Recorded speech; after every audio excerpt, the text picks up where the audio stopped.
Bonjour à toutes et tous, bienvenue, nous sommes le mardi 31 octobre, il est 20h à Brisbane, 13h à Moscou, 18h à Pékin, 7h à Rio, il est 10h en temps universel et il est bien sûr l'heure que vous voulez sur Twitch. Salut, bonjour à tous, salut à tous ceux qui nous ont rejoints, salut Buginer, salut Sirène, salut Superness, salut Joker, salut Julo, salut David, salut Kyle, salut Ishtar, salut Nawal, salut à tous les autres que je n'arrive pas à voir là tout de suite mais à qui je vais faire un petit coucou un petit peu après.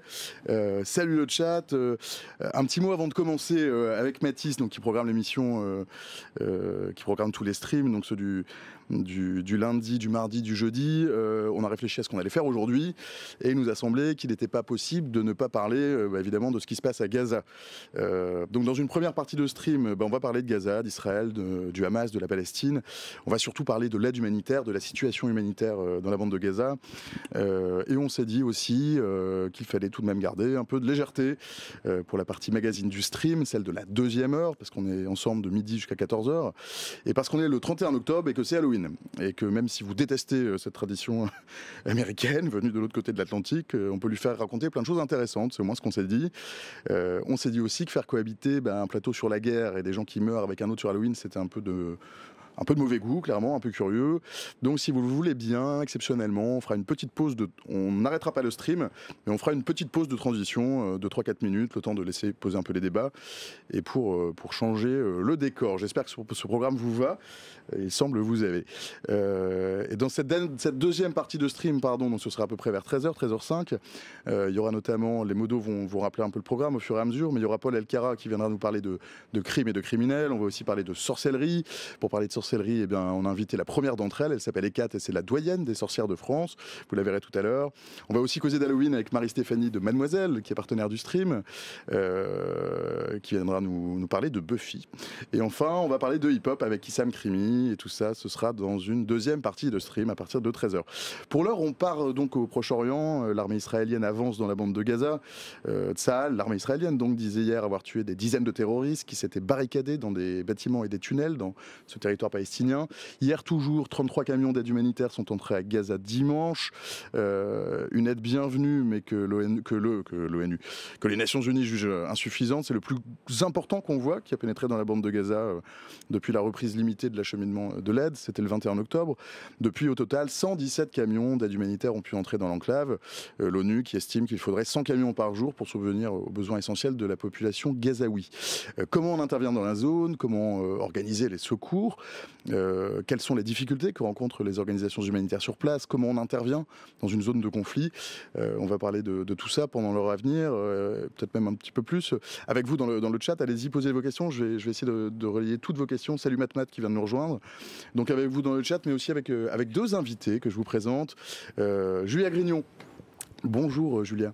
Bonjour. Julia, vous êtes experte en droit international humanitaire, vous êtes directrice scientifique à l'INSERM et vous êtes notamment l'une des co-directrices de la clinique de droit international pénal et humanitaire. C'est vrai. Mais j'oublie plein d'autres choses, mais c'est à peu près ça.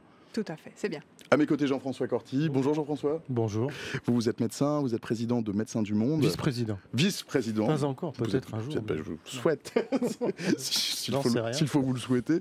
Vous êtes en tout cas pour l'instant vice-président de Médecins du Monde. Vous êtes par ailleurs chercheur associé à l'IRIS, qu'on connaît bien, qui est l'Institut de Relations internationales et stratégiques. Bonjour à tous les deux. Avant qu'on commence, il y a Agathe Menuet qui est reporter à France Info, qui est envoyée spéciale dans le sud d'Israël en ce moment, qui nous a envoyé ce matin une petite vidéo pour nous donner des nouvelles. Hugo, tu peux peut-être jouer la vidéo que nous a envoyée Agathe. Oui, bonjour Ludo, on est à Ashdod effectivement ici depuis une semaine, donc c'est l'une des dernières grandes villes du sud d'Israël avant la bordure de Gaza. On est en bord de mer comme tu le vois et à une vingtaine de kilomètres en fait au nord du territoire palestinien de Gaza, c'est-à-dire qu'on est dans la zone que peuvent atteindre les roquettes du Hamas en fait. Certaines sont même tirées jusqu'à Tel Aviv, toujours plus au nord, mais l'essentiel de ce qui tombe ici est intercepté par le dôme de fer, donc il y a parfois des alertes à la roquette, mais ça dure assez peu de temps, 1 minute en général, et puis c'est terminé. En revanche, ce que l'on entend surtout de là où on se trouve, c'est vraiment le son des bombardements intensifs sur Gaza, juste là-bas. On ressent jusqu'ici les vibrations de ces bombardements, les booms que l'on entend aussi très sourds au loin, mais de façon vraiment régulière.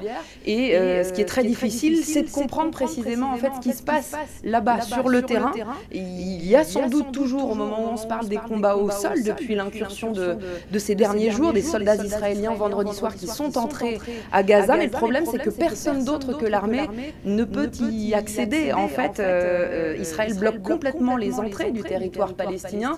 C'est un vrai problème, à part les journalistes de Gaza qui vivent là-bas et qui, pour certains, ont dû se réfugier au sud du territoire. Les autres, ceux qui sont toujours dans la partie plus au nord, sont sous les bombardements, sous ce déluge de tirs israéliens en danger permanent. Vous savez qu'il y a beaucoup de journalistes palestiniens qui ont perdu la vie, plus d'une vingtaine déjà en moins d'un mois. Et à part eux, personne ne peut raconter vraiment au quotidien ce que vivent les habitants de Gaza. Nous, on a pu s'approcher, par exemple, avec Jérémy Tuile, qui est avec moi pour cette série de reportages dans la région.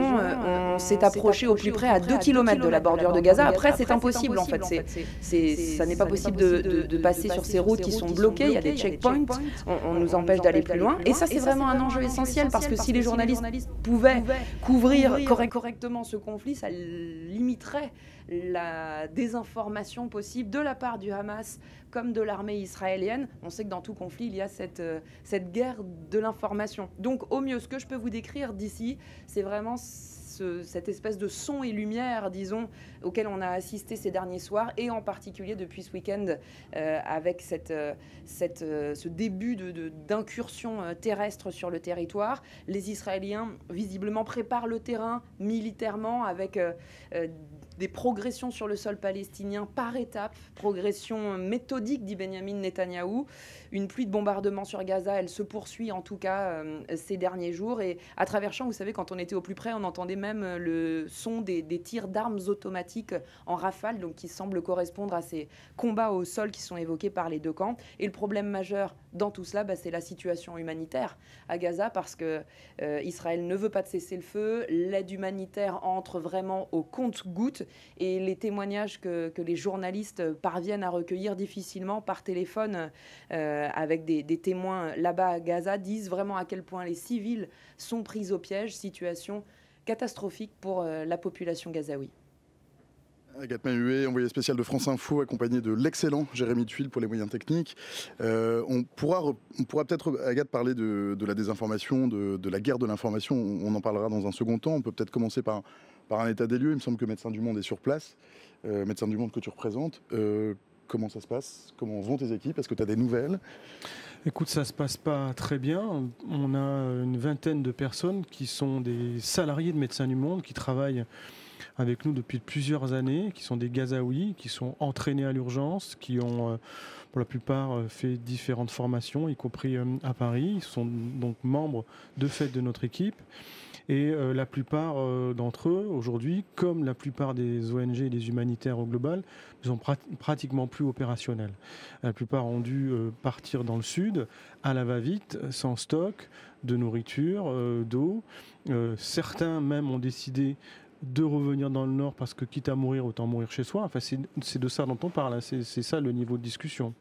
Et puis on a encore quelques soignants dans des hôpitaux, notamment au nord, qui nous décrivent quotidiennement une situation médicale, sanitaire terrifiante. Terrifiante parce que depuis que le blocus est total, depuis le début de l'accélération du conflit après le 7 octobre, eh bien, il n'y a plus rien qui rentre, plus d'eau, plus de nourriture, plus de médicaments. Ils n'ont pas de capacité d'autoproduction, donc ils ne sont pas autonomes, indépendants, en capacité de à la fois produire de la nourriture ou de l'eau en quantité suffisante et des médicaments. Donc aujourd'hui, il y a des dizaines, voire des centaines de milliers de blessés, des milliers de morts, avec des chiffres qui, je pense, sont sous-estimés. On estime qu'il y a environ 9000 morts aujourd'hui, mais on ne comptabilise pas forcément tous ceux qui sont restés sous les décombres, on ne comptabilise pas toutes les personnes qui sont mortes ou qui vont mourir parce qu'ils ne sont plus soignés pour autre chose, on veut dire que des bombardements. Je parle de maladies classiques, comme des appendicites, des infections, voire des accouchements difficiles. Donc notre soignant nous racontait encore hier que dans l'hôpital où ils travaillent au nord, ils opéraient à même le sol, ils faisaient des amputations avec leurs collègues sans anesthésiant, qu'ils ils n'avaient plus de quoi soigner même des maladies classiques. Donc aujourd'hui, à Gaza, on meurt en masse sous les bombardements, de blessures atroces. C'était des dizaines de gamins hier, les photos qui nous ont été envoyées, brûlés, cramés à même le sol, qui ont été amenés dans un hôpital. On meurt de maladies dont on connaît les traitements, parce qu'ils ne sont plus présents. Et on meurt dans la douleur, sans antalgique. C'est un tableau qui est de mémoire d'humanitaire assez effroyable parce que, encore une fois, il y a tous les corps sociaux à Gaza. Le blocus total, il est arrivé alors que c'était déjà une prison à ciel ouvert depuis plus de 15 ans. C'est hyper contrôlé pour rentrer dans Gaza. Comme j'y suis allé voir mes équipes, j'ai eu le même sentiment que quand je suis allé voir mes équipes qui travaillent à la prison de Nantes. Vous voyez, on rentre dans une prison, on passe des sas, des scanners, on marche entre des barbelés. Si vous approchez trop du barbelé, vous vous faites tirer dessus. Donc le blocus total, il est arrivé de manière hyper rapide. Et pourquoi je dis ça? Parce que si je fais référence à d'autres sièges dans des conflits contemporains, et c'est arrivé dernièrement à Alep en Syrie, et notamment aussi à Mariupol, il y a 2 ans, en Ukraine, où il y a... Qui ont été des boucheries. Voilà, dans le contexte ukrainien, de la guerre avec la Russie, l'occupation russe, plusieurs villes ont été assiégées. La plus connue, ça a été Mariupol. Voilà, dans ces contextes-là, les familles, les enfants ont le temps de s'organiser, de partir, d'aller chercher des réseaux de solidarité, soit dans le pays, soit, comme des millions d'Ukrainiens l'ont fait, sont venus en Europe être accueillis. Et malheureusement, dans ce genre de situation de siège, il ne reste que des personnes âgées, des malades, quelques combattants, et c'est une boucherie pour ces personnes-là. Aujourd'hui, à Gaza, personne n'a pu s'échapper. Les gamins qui, encore il y a 3 semaines, étaient à l'école sont tous bloqués avec leur famille, et c'est 2,2 ou 2,3 millions de personnes qui sont aujourd'hui affamées, assoiffées, sous les bombes, qui ne peuvent plus se soigner, qui n'ont aucun lieu sécurisé, que ce soit au nord ou au sud, et j'y reviendrai, à qui on demande de se déplacer, donc sous prétexte d'aide humanitaire qui n'est pas là en quantité suffisante, on y reviendra dans le sud, et donc on voit bien, et on va le développer, combien aussi dans ce contexte de conflit, où il y a de la propagande, vous l'avez dit, des deux côtés, de la guerre d'information, ce qui est clair, c'est qu'on instrumentalise l'aide humanitaire à des fins de déplacement massif de population dans un contexte de blocus. On demande aux gens d'aller au sud alors qu'il n'y a pas de bouffe, sous prétexte d'être épargnés de bombardements. Et ça, c'est en rupture avec le droit humanitaire international. Julia, justement, Israël est parti tout de même à de nombreux traités qui encadrent normalement le droit humanitaire, le droit à aller aider des civils. Ce n'est pas le cas du tout. Alors oui, Israël est parti aux conventions de Genève, qui sont en quelque sorte le socle fondamental du droit international humanitaire. Ces 4 grandes conventions qui ont été adoptées en 1949 et qui protègent diverses catégories de population. Après, il y a d'autres traités internationaux, je ne rentre pas dans le détail, ce serait trop compliqué, mais il y a aussi des règles qu'on dit coutumières, c'est-à-dire que même si on n'a pas signé les traités internationaux, on doit respecter ces règles en tout temps dans les conflits armés.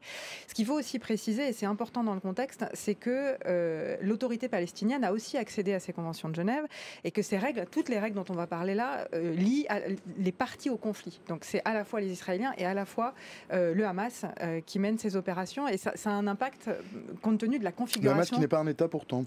Non, mais c'est la partie au conflit aujourd'hui. Et donc c'est ce qui est écrit dans les conventions de Genève, c'est qu'elle lie les parties au conflit. Donc nous on regarde qui se livre à des affrontements. Aujourd'hui c'est Israël et le Hamas, et donc c'est à eux, ou c'est eux qu'on renvoie vers leurs obligations. Et donc compte tenu de la configuration à Gaza et des opérations qui sont menées, c'est important de voir les 2 facettes de cette même pièce. Et donc oui, il y a des règles dans la guerre, et même compte tenu du contexte qui a été décrit, c'est important de le rappeler. Les parties au conflit le savent, et là on le sait d'expérience, parce qu'il y a des organismes sur place, dont un qui est le gardien du droit international humanitaire, c'est le CICR, le Comité international de la Croix-Rouge. Donc c'est une organisation humanitaire qui fait de l'aide humanitaire, mais c'est en plus un organisme humanitaire qui est donc le gardien du droit humanitaire. Un observateur certifié, on va dire.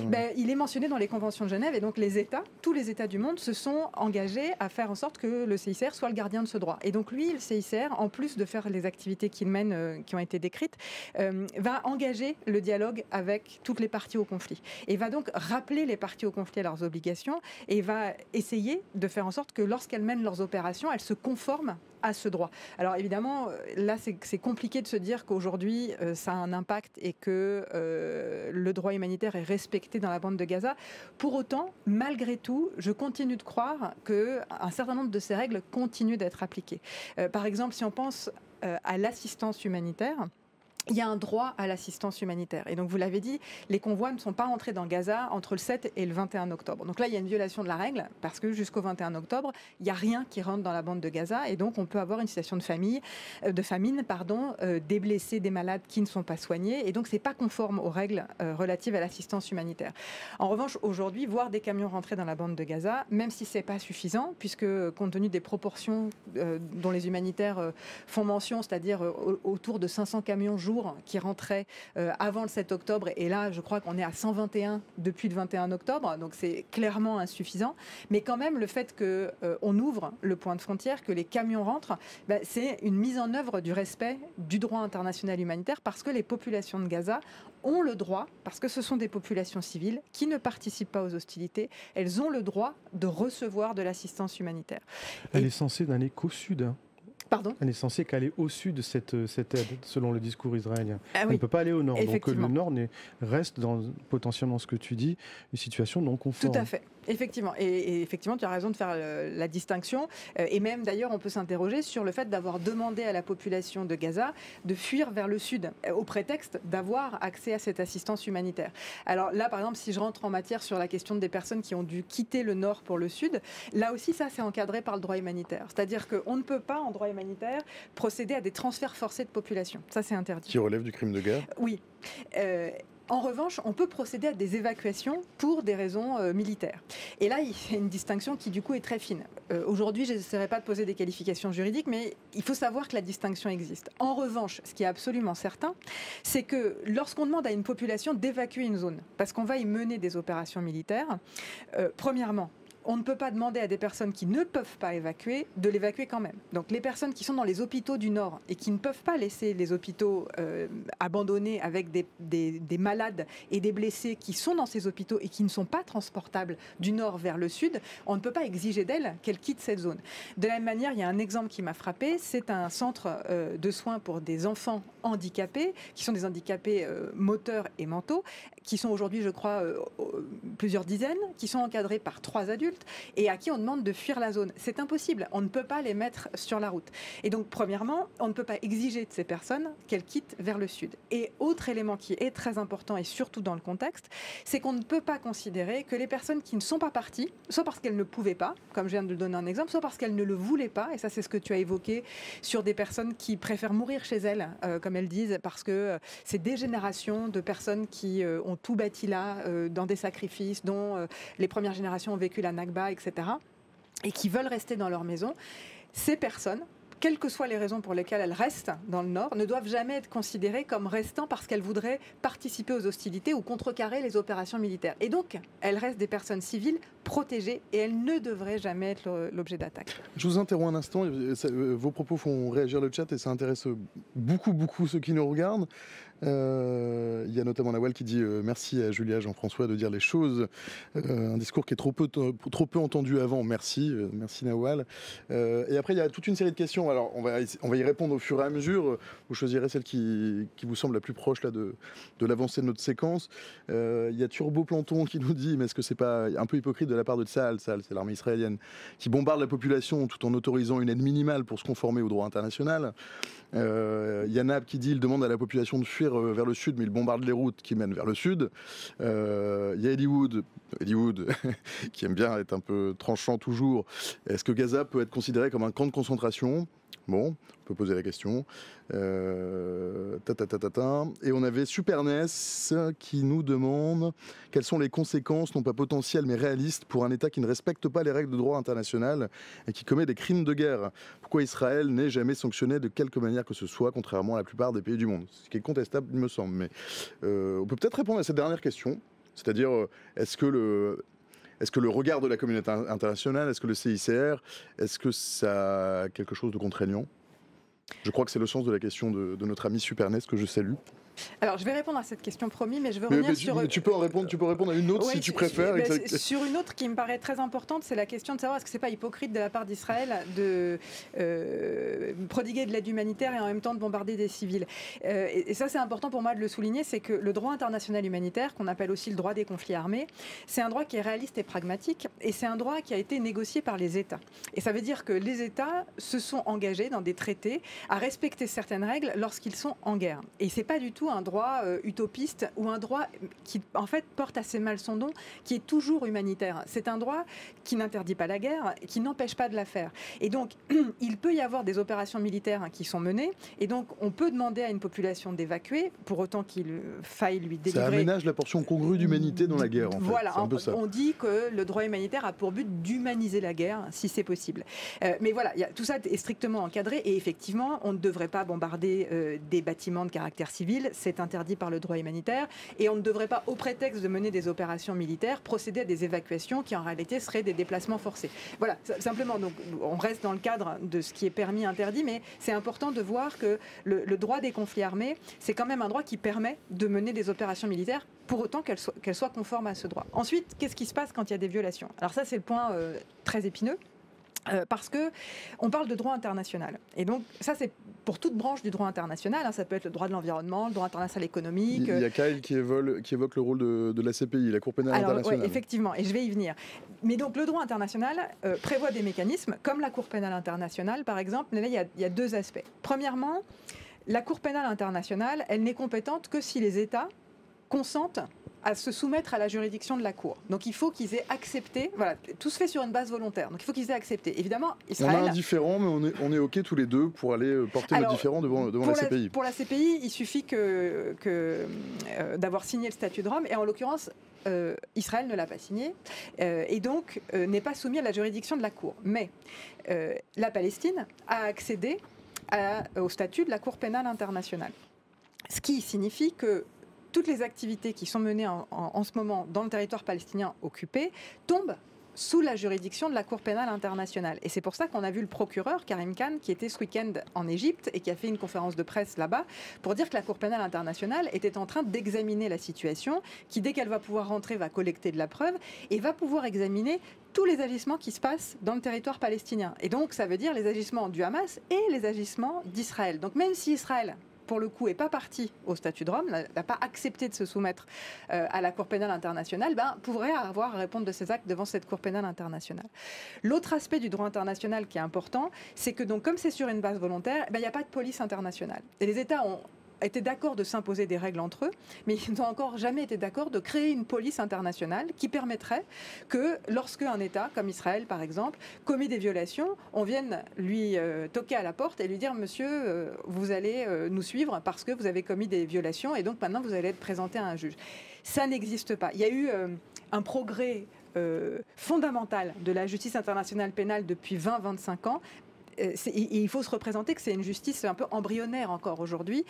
C'est très long, il faut respecter le procès équitable, l'administration de la preuve, etc. Et donc c'est insatisfaisant aujourd'hui face à la situation telle qu'elle se déroule. Et c'est aussi pour ça que c'est très important dans le temps dans lequel on est aujourd'hui de rappeler le droit humanitaire, c'est-à-dire que disent les règles et comment on peut faire en sorte que ce droit soit un levier de meilleur respect et comment ce droit peut atteindre les populations qui souffrent, qui sont affectées par ce conflit pour justement faire en sorte qu'elles soient moins affectées. Le temps du procès pénal, il arrivera certainement, mais beaucoup plus tard. Donc c'est voilà, chaque régime juridique avec sa temporalité. Alors une toute petite question de Kyle, il dit mais alors du coup la CPI s'autosaisit, la Cour pénale internationale s'autosaisit? Alors non, il y a plusieurs modes de saisine de la Cour pénale internationale. Soit un État parti à la Cour demande à la Cour d'examiner cette situation, soit le Conseil de sécurité des Nations Unies peut demander à la Cour d'enquêter sur une situation. Alors évidemment, aujourd'hui, le Conseil de sécurité des Nations Unies, où il y a un droit de veto des 5 grandes puissances, il y aura un veto des États-Unis sur cette question, donc ça n'est pas possible. Mais de toute façon, comme la Palestine a accédé au statut de Rome et que le procureur enquête sur la situation pour des violations qui sont commises déjà depuis de nombreuses années, tout ce qui est en train de se passer en ce moment tombe dans le mandat de la Cour pénale internationale. Très intéressant les explications de la CPI. Merci, nous dit Nab. Très intéressant, nous dit 1, 2, 3, 4, 5, 6, 7, 8, 9. C'est nul de faire ça, c'est pas bien. Et il y a Dimé qui dit, et ça sera jugé dans combien d'années? Bon, on y reviendra peut-être après. Jean-François, tu voulais Oui, c'est très important ce qu'a rappelé Julia, parce qu'on se met dans une perspective de pouvoir un jour juger. Le problème, c'est que c'est pas ça aujourd'hui qui va sauver les vies. Et on est sur un critère d'urgence et chaque temps a son. On n'est pas sur le temps du droit, tu veux dire. Il y a une temporalité pour chaque chose. Et donc on met en place des éléments pour pouvoir un jour faire le droit, juger, et que ce soit n'importe quel acteur, le Hamas ou le Sahel ou autre. Et là, aujourd'hui, la préoccupation, on va dire, en termes de life saving, c'est de savoir comment on peut faire entrer de l'aide et comment on peut mettre des mots sur des situations qu'il faut dénoncer en espérant que cela a un impact, et notamment avec les cessez-le-feu, entre autres. Pourquoi ? Parce que aujourd'hui, l'aide, elle est présente, massivement prépositionnée, notamment du côté de Rafah en Égypte, qu'elle est prête à rentrer. C'est des centaines de camions, c'est les Nations Unies, c'est le Croissant-Rouge égyptien à la manœuvre, c'est les CICR, les ONG, qui ont prépositionné énormément de matériel, de l'eau, de la nourriture, des médicaments, de quoi faire des opérations chirurgicales, mais aussi du fuel pour les hôpitaux. Je viens d'avoir l'information là que pratiquement tous les hôpitaux, là, dans quelques heures, ils seront plus opérationnels parce qu'ils n'auront plus de fuel. Donc plus d'électricité. Voilà, c'est déjà la moitié il y a ce week-end, et là c'est dans les heures qui viennent. D'ici demain, voilà, le carburant, il fait tourner les groupes électrogènes pour faire l'électricité, il fait aussi tourner les boulangeries et autres. Cette aide, elle est présente, mais il n'y a pas les conditions de sécurité pour qu'elle puisse être distribuée sans que les aidants meurent sous les bombes ou que les civils meurent en se déplaçant pour aller chercher cette aide. Il y a toute une logistique, une organisation opérationnelle, il faut identifier des points de répartition où ensuite l'aide va être distribuée. Pour rappel, aujourd'hui, c'est près de 60 personnes des Nations Unies qui sont mortes sous les bombardements. Ils n'ont rien à voir avec des terroristes, ces gens-là. C'est quand même quelque chose d'énorme dans le cadre de conflits contemporains, sur un temps aussi court. C'est des dizaines de personnes du Croissant-Rouge local qui sont mortes sous les bombes. Donc il y a une situation où, évidemment, les équipes des Nations Unies ou autres, ils ne vont pas faire entrer de l'aide pour que leur personnel meure. C'est pas des martyrs, quoi. C'est pas la logique des humanitaires ni des Nations Unies. Donc les conditions de sécurité ne sont pas présentes. C'est pour ça que des centaines d'associations à l'échelle de la planète, même des États, ont demandé un cessez-le-feu pour qu'il y ait ce répit, cette possibilité de distribuer de l'aide, d'ailleurs que ce soit dans le nord et dans le sud. Je voulais reprendre les exemples qu'évoquait Julia tout à l'heure sur ce qui est demandé aux populations du nord de Gaza en termes de déplacement de population vers le sud. Dans les hôpitaux, notamment à Al-Quds, dans le nord, c'est 14 000 personnes. Il y a des familles de malades, des blessés, des soignants, et puis des familles qui y espèrent trouver un sanctuaire de lieu de vie parce que leur habitation a été détruite. Et c'est des malades, la plupart du temps, qui sont dans des états cliniques qui ne sont pas transportables. Ça veut dire quoi ? Ça veut dire qu'on ne peut pas prendre un malade comme ça et l'amener. Ça s'organise. Je donne un exemple souvent assez clair parce que j'ai été dans le feu de l'action comme beaucoup, centaines et des milliers de soignants en France au moment de la crise Covid. Lorsque vous aviez les hôpitaux de l'Est de la France et les urgences qui étaient saturées en malades Covid, on a organisé des ponts sanitaires, on a amené ces malades à Paris, à Toulouse, à Bordeaux, à Marseille. Il a fallu le SAMU, des avions, des trains, ça a pris plusieurs jours, voire plusieurs semaines, toute une logistique, dans un contexte où en France on n'était pas sous les bombardements et pas soumis à un blocus, je vous rappelle. C'était compliqué. Donc là, c'est juste pas possible. Donc quand on dit évacuer, aller dans le sud, vous aurez de l'aide qui est par ailleurs pas présente et qui rentre au compte-gouttes, vous serez quand même bombardé sur les routes, ce n'est pas réaliste. Donc c'est une vue de l'esprit. D'accord ? Et c'est pas possible. Donc il y a plein de soignants qui ont décidé de rester et qui vont probablement mourir si la situation ne change pas. Et plein de familles de malades qui vont mourir parce qu'ils ne seront plus soignés aussi. Donc il faut dire les choses. Et puis sur l'aide effectivement humanitaire, moi je défends le fait qu'il y a une forme d'instrumentalisation du discours. Quand M. Biden dit l'aide doit arriver rapidement, quand c'est 1 ou 2 camions par jour, c'est 150 depuis la semaine dernière qui sont rentrés alors qu'il en faut 100 à 150 par jour pour répondre aux besoins de 2 millions de personnes, eh bien on est dans de la communication, une forme de propagande où on dit en fait l'aide humanitaire elle est là, on y croit, mais elle ne couvre pas les besoins, elle n'est même pas à 4-5% des besoins. Donc c'est une forme de paravent morale pour cautionner par ailleurs les atrocités qui sont en train de se passer. Et je le redis, Julia le disait, le droit humanitaire international, il est important. C'est un cadre, il est censé humaniser la guerre, il n'est pas qu'utopiste, il précise des choses concrètes qui ont évolué au cours du XXe siècle depuis la fin du XIXe. Mais de fait, dans beaucoup de conflits, on l'a vu en Syrie, au Yémen et aujourd'hui à Gaza, y compris en Cisjordanie où on n'en parle pas, mais la situation est en train de dégénérer gravement. À Jenin, hier, il y avait des hôpitaux aussi qui étaient menacés et des civils qui sont morts par dizaines. Ce droit humanitaire international, il n'est pas respecté, de fait. Donc, nous, les humanitaires, bien sûr, on le met en avant, mais on demande aussi à ce que les États mettent des mots sur une situation. Et au-delà des slogans qui sont de dire « Ah, il faut que l'aide humanitaire arrive », on envoie le Tonnerre, qui est un super bateau français, avec 2 blocs opératoires, qui est capable de traiter les besoins d'une ville de 20 000 personnes. Mais qu'est-ce qu'il va faire le Tonnerre s'il y a les bombardements continuent, si les malades ne peuvent pas être transférés? Il va rien faire, il va faire des ronds dans l'eau, dans la Méditerranée.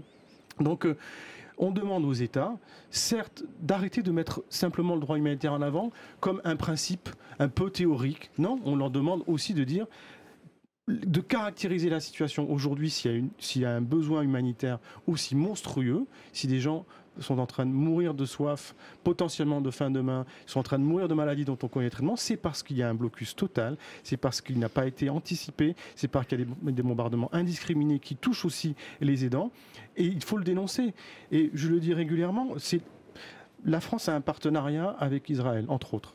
C'est contestable, mais dans le cadre notamment d'une colonisation active depuis de nombreuses années, mais c'est légitime. On a le droit d'être partenaire avec qui on veut. Mais je pense qu'en amitié, on doit être capable de dire à son proche, quand on l'aime, attention, là tu déconnes, là tu sors des cadres, là tu vas trop loin. Eh bien, on n'arrive même pas à entendre ça. Et alors, quand bien même, tous les indicateurs sont dans le rouge en termes d'indicateurs sanitaires, sociaux et de survie. On parle d'un pronostic vital engagé à moyen et court terme. Quand je dis ça, je ne fais pas de la com, quoi. Pour 2 millions de personnes qui sont pris au piège dans une prison à ciel ouvert. Et je parlais de 8 000, 9 000 morts qui sont probablement sous-estimés parce que ça ne comptabilise pas les morts qui sont sous les décombres, et c'est des centaines et des centaines et des centaines de maisons détruites, à l'image des annonces de Tsahal, l'armée israélienne, sur le nombre de bombes par milliers qui sont envoyées sur le territoire. Donc c'est des chiffres objectifs. Les mortalités ne prennent pas en compte les personnes qui ne peuvent plus être soignées et qui vont mourir d'appendicite ou d'accouchement difficile. Et puis, c'est des personnes qui boivent de l'eau de mer, pas bien filtrée, de l'eau saumâtre, les gamins en bas âge, les diarrhées, quand il n'y a pas de traitement, c'est radical. Donc, on est dans cette situation et je pense qu'il faut mettre des mots sur cela. De la même manière, et je le redis parce que moi je suis souvent, comme beaucoup d'autres, victime d'insultes et autres sur les réseaux sociaux, Médecins du Monde, on a condamné de manière très ferme et sans ambiguïté les horreurs du Hamas du 7 octobre. Et on le redit, et je le redis, cela n'est pas acceptable. Et de la même manière, on condamne aujourd'hui les mortalités monstrueuses avec potentiellement des chiffres exponentiels puisque le blocus va être de plus en plus efficace, si je peux le dire, le siège, notamment pour les femmes et les enfants qui sont dans ce genre de situation les plus précaires. Donc il faut dénoncer ces choses. Et un dernier point pour que nos auditeurs comprennent. Julia a parlé du CICR, qui est une structure qui a un mandat dans le cadre de conventions et qui doit, d'une certaine manière, rendre des comptes vis-à-vis des États. Les ONG, ils n'ont pas ce mandat-là. Ils ont, bien sûr, ils répondent à des principes d'humanité, de solidarité, notamment d'impartialité. Pourquoi je dis ça? Parce que souvent, on me questionne sur « mais vous intervenez à Gaza et pas en Israël ». Eh bien, lorsqu'il y a eu l'attaque, notamment du Hamas, qui a fait 1400 morts, dont la plupart de civils, qu'est-ce qu'on a vu? On a vu un État israélien qui est fort, solide, qui est riche, je dirais, qui a des infrastructures sanitaires, sociales qui fonctionnent bien. Ils ont bien pu prendre en charge leurs malades et leurs blessés, sachant qu'il va y avoir des besoins, notamment en termes de stress post-traumatique, d'impact psychologique très fort sur plusieurs années. Et le rôle des humanitaires, c'est d'être des plus-values par rapport à des dispositifs qui seraient en tension ou en rupture, dispositifs de soins. Là, Israël les assure, et s'ils nous demandent d'intervenir, ce qui n'a pas été le cas, on le fera. Donc à Gaza, par contre, la situation c'est pas la même chose. C'est un système qui là de santé est en train de collapser. Les dernières infos que j'ai, c'est que la plupart des hôpitaux ne sont plus fonctionnels, que les mortalités sont monstrueuses, qu'il n'y a plus de traitement, plus de médicaments. Et donc c'est là où l'humanitaire trouve sa place. C'est ça la notion d'impartialité. Et d'être des deux côtés des conflits, mais là où on a une plus-value. Et je termine par là, parce que je le dis aussi, on est en train de passer peu à peu d'une situation de prison géante à une situation de charnier potentiellement qui sont en train de s'affirmer, parce que c'est des milliers de morts aujourd'hui et à venir si la situation ne change pas, si l'aide ne peut pas rentrer, si le blocus ne se détend pas, s'il n'y a pas des cessez-le-feu pour que cette aide puisse être distribuée dans de bonnes conditions. Julia, je te vois acquiescer. Oui, je ne peux qu'acquiescer à ce que dit Jean-François. Et alors moi, tout ce que dit Jean-François, je le mets en termes juridiques dans ma tête au titre du droit humanitaire. Ce que je ne sais pas faire. mais je pense que c'est super intéressant parce qu'effectivement, il y a, comme tu as dit, là, le temps du droit, mais ça c'est plutôt le temps du droit pénal. Mais il y a aussi le temps du droit humanitaire qui est le temps de maintenant. Alors je ne sais pas comment à MDM vous le mobilisez, ce droit, mais je sais qu'il est aussi mobilisé. Et il y a tout ce qu'on ne voit pas en fait. Il y a toutes les négociations. Il y a plein de choses dans ce que tu as dit. Je vais revenir sur quelques-unes comme ça qui viennent à l'esprit. D'abord, effectivement, Biden ou Macron, on les a vus, ça a été très médiatisé, sont allés rencontrer les autorités. Et non seulement ils ne doivent pas se cacher derrière l'aide humanitaire pour avoir un discours de façade, mais en plus, c'est une obligation au terme du droit international humanitaire. L'article 1 commun aux 4 conventions de Genève dit que les États qui ne sont pas partis au conflit doivent faire tout ce qui est en leur pouvoir pour que les parties au conflit respectent ce droit humanitaire et exercer toute leur influence pour prévenir la commission de violations ou pour faire en sorte que s'il y a des violations qui ont été commises, elles soient ensuite jugées. Alors moi, je ne suis pas dans les discussions entre Netanyahou et Macron, entre Netanyahou et Biden, mais j'ai vu en tout cas, et que c'était présent dans le discours. Et notamment, alors Biden, j'ai un peu moins suivi, mais ce que Emmanuel Macron a dit par la suite, les déclarations qu'il a faites, sont en phase avec ça, de rappeler les autorités à leurs obligations au terme de ce droit. Ensuite, il y a l'autre chose que tu as mentionnée, c'est sur le personnel humanitaire qui reste dans ces hôpitaux et sur la protection de ces hôpitaux. Et les soignants, pas qu'humanitaires, les soignants globaux. Oui, bien sûr, oui, je les englobe, mais tu as raison, il faut les distinguer. Et en droit international humanitaire, on protège toutes les personnes civiles. Il n'est jamais possible d'attaquer des civils dans les conflits armés.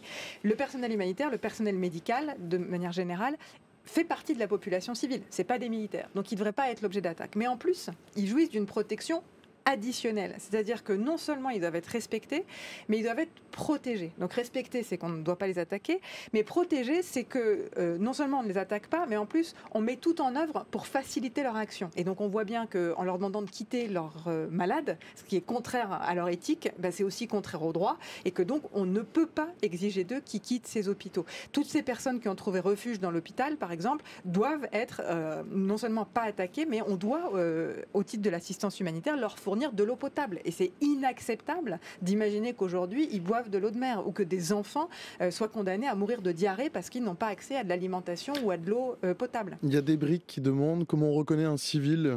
Un civil, ça peut être un militaire sans uniforme. C'est quoi la définition peut-être juridique? C'est quoi un civil? Ça, c'est ce qu'on appelle le principe de distinction qui encadre tout le droit humanitaire et qui est fondé sur le fait qu'on peut attaquer des combattants, pas des civils.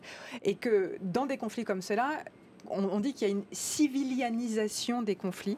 Ça veut dire que, en fait, c'est des conflits où les civils sont touchés par le conflit de toutes sortes de manières et qu'effectivement, on a parfois des civils qui participent aux hostilités. C'est ça le terme consacré en droit. C'est des civils qui participent aux hostilités. Et donc, par exemple, des membres de groupes armés comme le Hamas sont des civils qui rejoignent un groupe armé et donc là, qui peuvent faire l'objet d'attaques parce qu'ils ont rejoint ce groupe armé et que donc ils mènent des opérations militaires. Et ensuite, alors là, la distinction, elle peut être très fine dans la conduite des opérations militaires, de savoir est-ce que c'est une personne civile qui ne mène aucune opération militaire ou est-ce que c'est une personne civile qui participe aux hostilités. Là, c'est facile de le reconnaître. On va voir qu'une personne commet un acte qui est nuisible à l'ennemi. Donc, en l'occurrence, il faudrait qu'un Palestinien commette un acte qui est nuisible à Israël et que l'acte qu'il commet soit commis dans l'intention de nuire à Israël et qu'il y ait des effets sur l'ennemi, donc qui ait des effets sur les opérations militaires d'Israël. Donc, par exemple, investir un hôpital, y prendre les armes, prendre des gens en otage et donc mener des opérations militaires depuis cet hôpital pourrait être considéré comme une participation directe aux hostilités. Sauf que aujourd'hui, ce qu'on entend et ce qui est rapporté, c'est que c'est absolument pas le cas. En revanche, je veux quand même faire une distinction et c'est aussi ça qui crée des difficultés. Et pour nous, en tout cas juristes, c'est des difficultés juridiques importantes. En même temps, on arrive à des conclusions assez faciles. Sur toute cette question des hôpitaux, parce qu'on a aussi beaucoup parlé du fait que le Hamas avait construit des réseaux souterrains et que donc les opérations militaires à mener par Tsahal étaient complexifiées par le fait qu'il fallait investir ces réseaux souterrains. Et il y a aussi apparemment, alors je dis apparemment parce que c'est de l'information que j'ai comme tout le monde de la presse et que je ne peux pas vérifier moi-même, mais apparemment le Hamas a aussi construit ces réseaux souterrains en se raccordant à des systèmes qui sont des systèmes raccordés à des hôpitaux. Et ça, c'est la responsabilité du Hamas de ne pas le faire parce que du coup, ils mettent en danger les hôpitaux et les personnes qui se trouvent dans ces hôpitaux. Et ça aussi, c'est encadré par le droit. Les groupes armés n'ont pas le droit d'utiliser les systèmes qui approvisionnent les hôpitaux pour mener leurs opérations militaires parce que sinon, ils mettent en danger ces hôpitaux. Ouais. Juste, je veux aller dans le sens de la question qui est très pertinente. Parce qu'elle est aussi posée et qu'elle nous est souvent posée, mais est-ce qu'on peut amener de l'aide sans qu'elle soit détournée par le Hamas ? Dans beaucoup de contextes de violence politique, de guerre, de volatilité politique, il y a des risques de captation, de détournement. On l'a vu dans plein de contextes. L'un des plus marquants, c'est celui de la Corée du Nord, où dans les années 90-2000, il y a eu plusieurs séquences de famine et où des ONG internationales intervenaient, mais se posaient beaucoup de questions parce que la grande majorité de l'aide, elle était détournée par les autorités. Et l'objectif qu'ont les ONG, il faut le comprendre, c'est de toucher les civils, d'arriver au plus proche des civils en essayant de limiter les détournements. Et puis, il y a certains contextes où voilà, on est sur ces principes que j'évoquais d'impartialité, des modes opératoires de partenariat sur le terrain, mais l'objectif c'est de toucher des civils et on est dans certains contextes en situation de devoir négocier parfois avec des tortionnaires. Ça fait partie des réalités et donc on jongle sur des lignes d'opérationnalité où il n'y a pas de vérité, mais à un moment donné on doit pouvoir se dire bon là il y a un peu trop de détournement, ça sert à rien, il faut qu'on s'en aille et on dénonce. Et puis il y a d'autres endroits. Donc qu'est-ce que tu entends concrètement par détournement ? Ça veut dire que toute l'aide, par exemple alimentaire en Corée du Nord, elle allait aux militaires, quoi. Et donc les civils ne pouvaient pas en bénéficier. Donc il y a ces situations où il n'y a pas de vérité, où on est en permanence en discussion, y compris en interne, des ONG, pour savoir jusqu'où on va sur ces lignes de crête et ce qui est acceptable ou pas, parce que l'objectif c'est pas d'alimenter une dictature, mais d'alimenter des civils qui en payent le prix. Sur la situation de Gaza, c'est une situation où, et dans d'autres contextes, on a la capacité de flécher l'aide. On ne la balance pas comme ça et on ne sait pas où elle va. Et donc, il y a des équipes sur place, soit des équipes qui rentrent avec l'aide. C'est organisé. Il y a tout un déroulement opérationnel que j'ai évoqué tout à l'heure. On a des endroits identifiés où l'aide est stockée. Puis ensuite, il y a des postes de distribution. On est capable de dire ce qu'on donne, à qui, dans quelle proportion. On peut comptabiliser le nombre de calories même par aliment au global donné à des populations. Donc on peut le flécher. Alors évidemment, n'importe quel groupe armé du coin peut en tirer un bénéfice politique, symbolique, mais le plus grand bénéfice, c'est celui qui va aux civils. Et aujourd'hui, c'est des civils, 2 millions de personnes, qui ont besoin de tout. C'est des heures et des heures pour choper un peu de pain quand il y en a. C'est essayer de filtrer de l'eau. C'est, comme je l'évoquais tout à l'heure, ne plus pouvoir se soigner. C'est au moins des dizaines de centres de santé qui ont été détruits. C'est documenté par les Nations Unies, l'UNRWA notamment. C'est pas des fanatiques. Ils sont pas connus pour être des fanatiques ou d'être dans la propagande. C'est la moitié des hôpitaux, je le rappelais, qui sont pratiquement plus fonctionnels. Et ceux qui le sont encore, c'est une trentaine au global, ceux qui le sont encore, d'ici demain, après-demain, pour sûr, d'un point de vue électricité notamment. Et donc, électricité, ça veut dire quoi ? Ça veut dire la lumière, ça veut dire les respirateurs en réanimation, tout ce qui est matériel pour suivre les monitoring cardiaques. Enfin, c'est tout ce qui est important pour le matériel qui permet de faire du diagnostic, du suivi thérapeutique, de l'administration de médicaments. Je ne parle même pas de chimiothérapie parce que l'hôpital l'Amitié turc a été bombardé hier, là où on soigne des patients cancéreux, où il n'y a plus de chimio. Alors, il n'y a plus de chimio, mais en plus, il y a des bombes qui leur tombent sur la tête. Je vous décris simplement la situation telle qu'elle est et pourquoi on s'affole et pourquoi il me semble légitime aujourd'hui qu'un cessez-le-feu soit le minimum nécessaire pour essayer d'apporter un peu d'humanité dans ce contexte et que la communauté internationale, notamment le bloc occidental, puisse, sans forcément remettre en question leur partenariat et leur amitié avec Israël, dire que ce qui est fait aujourd'hui en termes de stratégie militaire, blocus total, bombardement indiscriminé et des aidants qui meurent par dizaines sous les bombes, y compris les Nations Unies, ce n'est pas bien, et ça doit être dénoncé. Alors, on va commencer à discuter avec des juristes, et Julia peut-être pourra nous dire certaines choses ou pas, mais on voit bien comme c'est tendu aussi de pouvoir mettre des mots sur une situation. Est-ce qu'il faut parler des nettoyages ethniques? Est-ce qu'il faut parler de pré-génocide ou pas? J'en sais rien en fait. Mais c'est des questions qui vont se poser un jour, potentiellement. Nommer les choses ou à l'avenir. D'une certaine manière, enfin, nommer les choses, c'est aussi une manière de faire pression. Oui, parce qu'il y a des obligations parce que ça derrière. fait écho à la communauté internationale. Il y a des obligations derrière, mais ça pose des dilemmes pour les ONG. Je reprends l'exemple du génocide rwandais en 1994, où il y a eu 800 000 morts en 4 à 6 mois, où la communauté Tutsi s'est fait massacrer par les Hutus. Il y a eu des dilemmes dans les associations de savoir s'il fallait qualifier de génocide ou pas, parce que ça a des implications derrière. Est-ce qu'il fallait appeler à une aide militaire internationale ou pas, quand on est une ONG entre guillemets pacifiste, jusqu'à quel point on va dans la dénonciation et dans les demandes vis-à-vis d'une communauté internationale pour sauver une population. Donc là, la situation elle est dramatique à Gaza. Moi, je ne mets pas des termes comme ça encore dessus, mais je vais être de plus en plus sollicité par les équipes, par les médias, pour savoir comment on caractérise. Je suis dans le descriptif. Mais je pense que les juristes vont devoir nous aider prochainement à peut-être mettre des mots qui peuvent avoir une implication d'une obligation d'intervention ou pas. Julien? Oui, alors volontiers pour vous aider à mettre tout ça en mots juridiques. Il y a effectivement certaines notions aujourd'hui où moi non plus je ne serais pas capable de faire la qualification. En revanche, pour ce qui est de la qualification de crime de guerre, je pense qu'il n'y a absolument aucun doute qu'il y a des crimes de guerre qui sont commis en ce moment dans la situation. Et puis il y a un rapport intéressant de Human Rights Watch qui a été publié il y a quelques temps déjà, je ne sais plus si c'est 2021 ou 2022, qui qualifie la situation dans les territoires ou dans le territoire palestinien occupé d'apartheid. Et donc ça, c'est une qualification juridique importante, l'apartheid étant constitutif d'un crime contre l'humanité. Et ça, c'est avant le 7 octobre.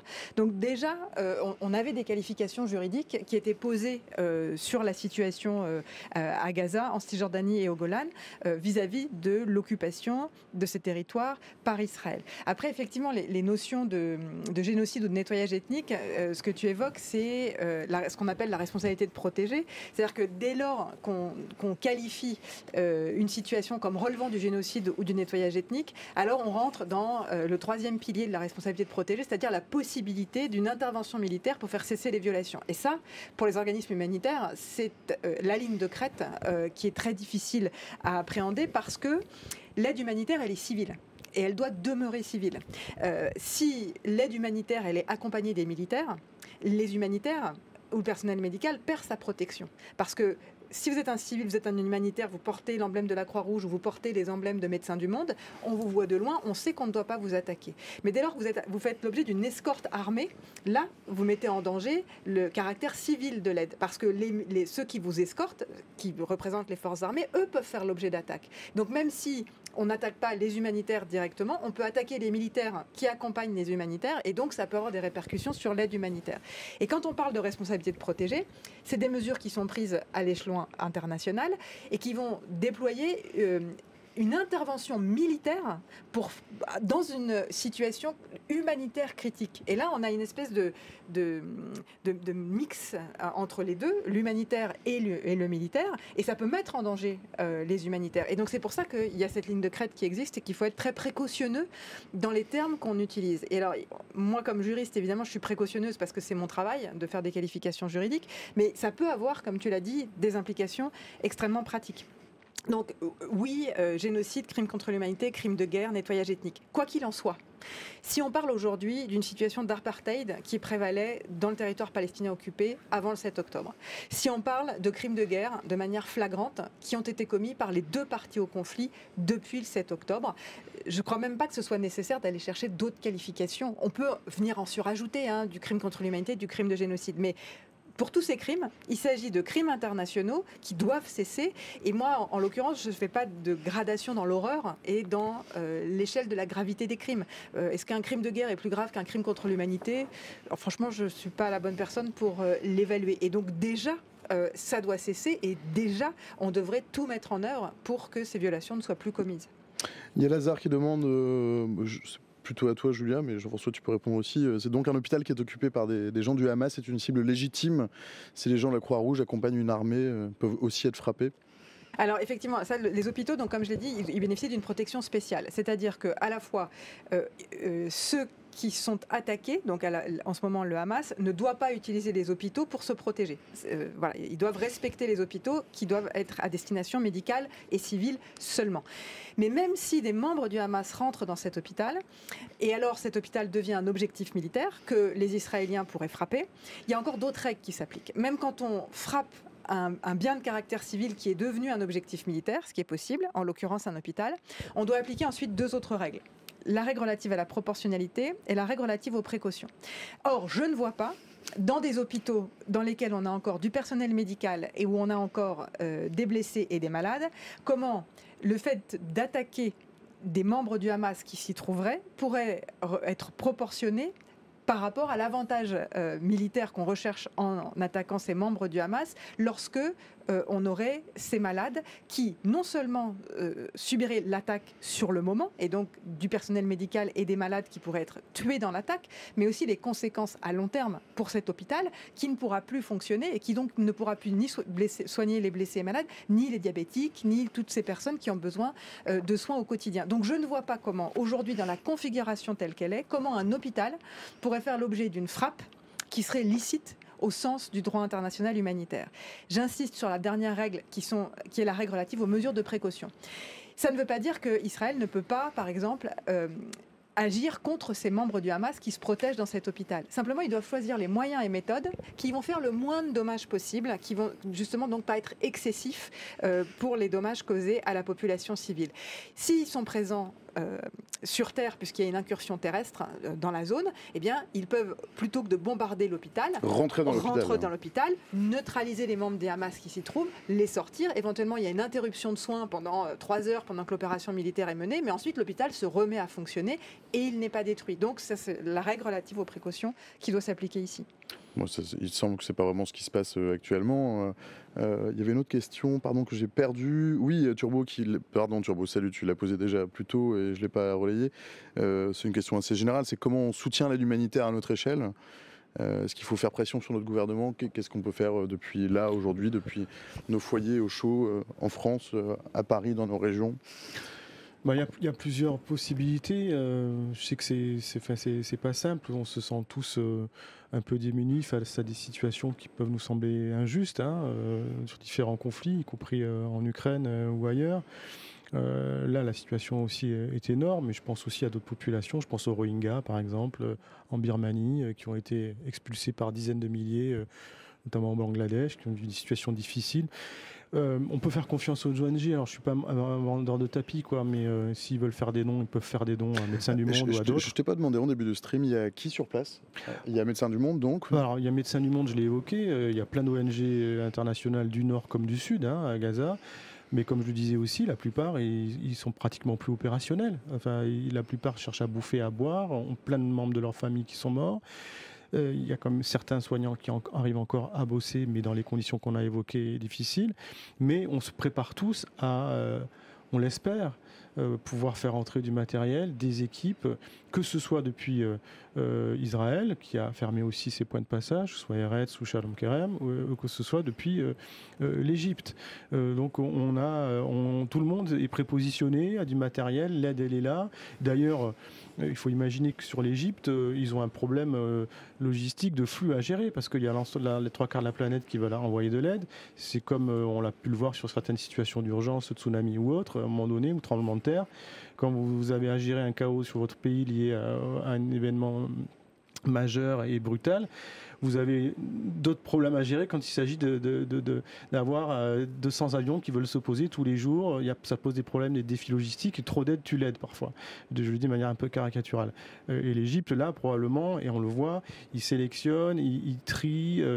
C'est pas facile d'avoir des autorisations pour envoyer des équipes dans le Sinaï, et pour pouvoir envoyer du matériel. Il y a embouteillage, quoi, parce qu'il y a un aéroport, Al-Shifa, qui reçoit tout le matos. Bref, ce que je veux dire par là, c'est que, y compris depuis la Cisjordanie, y compris depuis l'Égypte, les ONG se positionnent pour être prêtes, lorsque les conditions de sécurité seront requises, pour faire entrer les équipes et le matériel. Donc on peut toujours donner aux assos, sur Médecins du Monde. Vous pouvez aller sur le site et faire un don, affecté ou pas. D'ailleurs, affecté, quand on dit affecté, ça veut dire qu'on souhaite que ça aille sur Gaza, ou alors vous donnez à l'association et vous considérez que vous nous faites confiance et qu'on le répartira de manière équilibrée aussi sur d'autres crises qui existent et qu'il ne faut pas oublier. Il y a beaucoup d'autres situations où la situation est dramatique d'un point de vue humanitaire. Donc voilà, après, chacun s'exprimera dans ses votes, dans une démocratie, en fonction des personnages politiques qui seront le plus intéressants par rapport à la gestion de ce conflit. Voilà, ça, c'est quelque chose de personnel, quoi. Julien. Oui, alors d'abord, comme moi, je suis affiliée à aucune organisation humanitaire, je veux réitérer que oui, ce qu'on peut faire, c'est donner à ces organismes et qu'il faut leur faire confiance. C'est des organismes qui travaillent dans ces situations-là depuis parfois 150 ans, en tout cas depuis des dizaines d'années, qui ont une très grande expérience, qui ont effectivement vécu aussi des situations où il a fallu gérer un très grand afflux d'aide, et vous savez le faire. Et donc, effectivement, il faut les aider. Et ce qui me fait glisser sur un deuxième point, c'est que vous avez des organismes humanitaires aujourd'hui qui sont en danger parce qu'ils n'ont plus suffisamment de financement. Je pense notamment au CICR qui traverse une crise grave. Et là, c'est aussi une crise du financement de l'aide, cette fois par les États. Et c'est le rôle que nous, on peut jouer comme citoyens, parce que ce qui intéresse nos chefs d'État, c'est le vote, le bulletin qu'on va mettre dans l'urne. Or, si nous, on fait pression et qu'on exige que nos gouvernants soient impliqués dans les situations, n'entravent pas l'aide humanitaire, mais au contraire la facilitent, aident les organismes humanitaires à agir, eh bien, on a un poids. Et je crois qu'il ne faut pas négliger ce poids. Et c'est mon troisième et dernier point. Je voudrais d'autant moins le négliger que vous m'avez posé des questions sur à quoi sert le droit humanitaire face à l'ampleur des violations, comment on va juger les personnes, etc. Et vous voyez bien que les réponses que j'apporte sont limitées. Et moi-même, comme citoyenne, comme tout le monde, je me pose la question de savoir mais qu'est-ce que je peux faire? Et si je continue de venir engager la discussion, c'est parce que moi je suis prof d'université, je connais le droit humanitaire et je crois que ça reste aujourd'hui, et je suis convaincue pour les populations qui sont affectées par les conflits armés, essentiel aussi de véhiculer l'idée qu'il y a des règles dans la guerre et qu'il faut continuer aussi de tout faire pour que ces règles soient respectées, même si aujourd'hui ça paraît futile, voire utopique. Je suis convaincue que ces règles, elles continuent de faire une différence. Et ce qu'on peut faire aussi, c'est se former et en apprendre plus sur ces règles. Et d'ailleurs, du coup, je vous remercie de faire ce genre de débat qui permet de sensibiliser à ces règles. Moi, j'ai encore une question tout de même. Si quelqu'un un jour est condamné, qui sera condamné ? Alors, toute la chaîne de commandement peut être condamnée.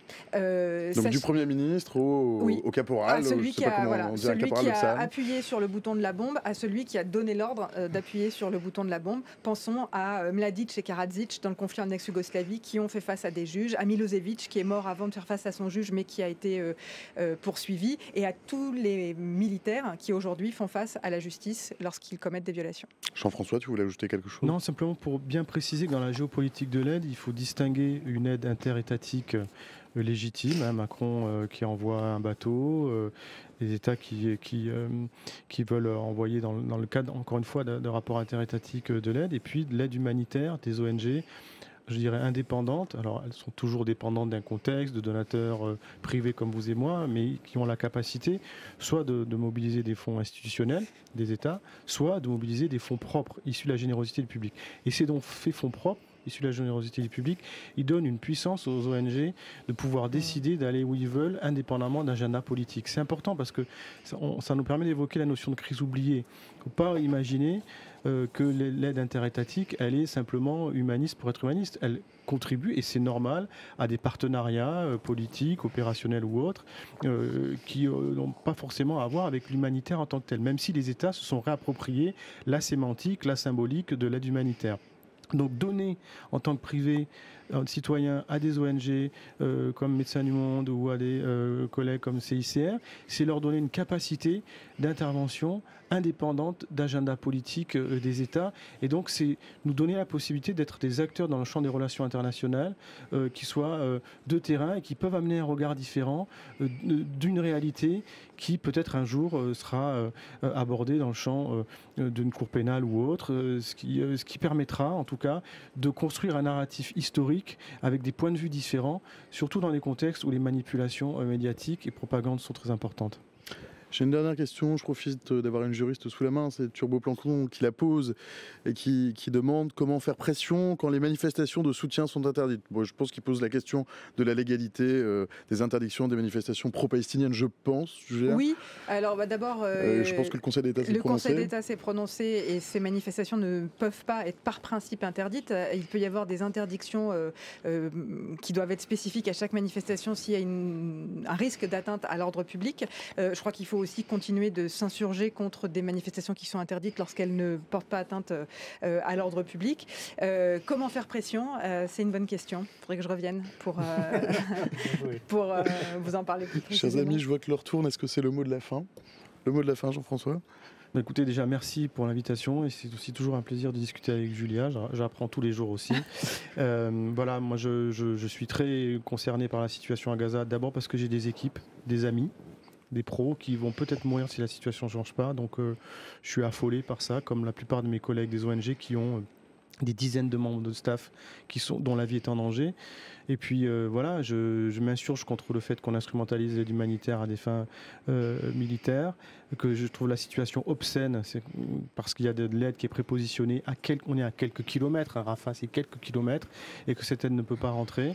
Voilà, et que au minimum un cessez-le-feu, que voilà, l'utopie d'une forme d'humanisation de la guerre, elle a pourtant un cadre, on a des textes qui sont réels et on peut dénoncer le non-respect du droit humanitaire international lorsque l'on constate des infractions. Donc j'attends aussi et j'espère que les membres européens, les membres de notre gouvernement, la France dont je fais partie, M. Macron, il pourra à la fois envoyer de l'aide interétatique, c'est son droit, demander un cessez-le-feu, c'est très bien, c'est son droit, mais aussi il puisse mettre des mots sur une situation et dénoncer les raisons du drame humanitaire qu'on vit aujourd'hui, c'est-à-dire le bombardement massif et un blocus total.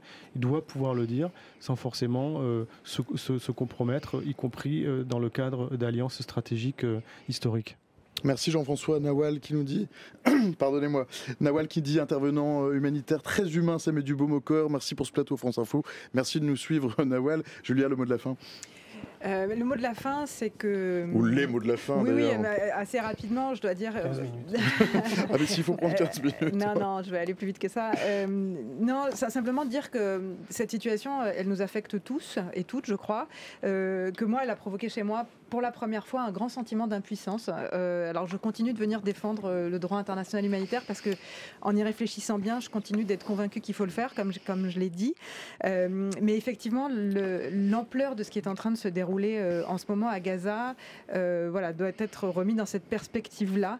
Je ne crois pas que ce soit juste l'accumulation des crises qui fasse qu'on a ce sentiment aujourd'hui. Je crois que véritablement, ce qui est en train de se jouer au Proche-Orient a un impact très fort. Et pour autant, il ne faut pas oublier tous les autres conflits dans le monde qui se déroulent. Déjà, c'était difficile de le faire dans le contexte du conflit entre l'Ukraine et la Russie qui avait pris toute la place dans l'espace médiatique. Mais par exemple, j'aimerais qu'on n'oublie pas le conflit en République démocratique du Congo qui a fait 6 millions de morts, 4 millions de déplacés depuis les années 90. Qu'on n'oublie pas la condition des femmes en Afghanistan aujourd'hui, dans le régime des talibans. Qu'on n'oublie pas la situation de transition à laquelle est soumise la Colombie aujourd'hui. Bref, je ne vais pas égrener tous les conflits, mais je crois que c'est extrêmement important d'être mobilisé sur ce conflit et de voir aussi que les conflits armés font des victimes partout dans le monde et il faudrait mettre toute cette énergie pour chaque personne qui est victime des conflits armés aujourd'hui. Merci Julia Grignon, merci Jean-François Corti, merci à tous les deux, merci à vous dans le chat bien sûr. Reste avec nous, on fait une pause de 3-4 minutes pour qu'on reprenne notre souffle, pour que les débats ne s'éteignent pas. Décidément, pardonnez-moi. Mais on va faire un changement de plateau en douceur parce qu'on va aller sur des sujets qui sont très différents. On va quitter Gaza tout doucement, sans faire de bruit.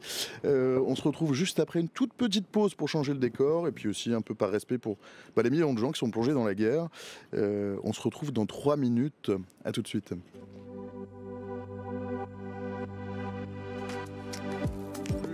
On se retrouve enfin pour la deuxième partie du stream. Aujourd'hui, on est le 31 octobre, c'est donc Halloween. On va parler de sorcières, de crimes, de noirs, de sombres, mais pas que. Et Hugo, tiens, tu veux pas nous mettre un peu de son, s'il te plaît ?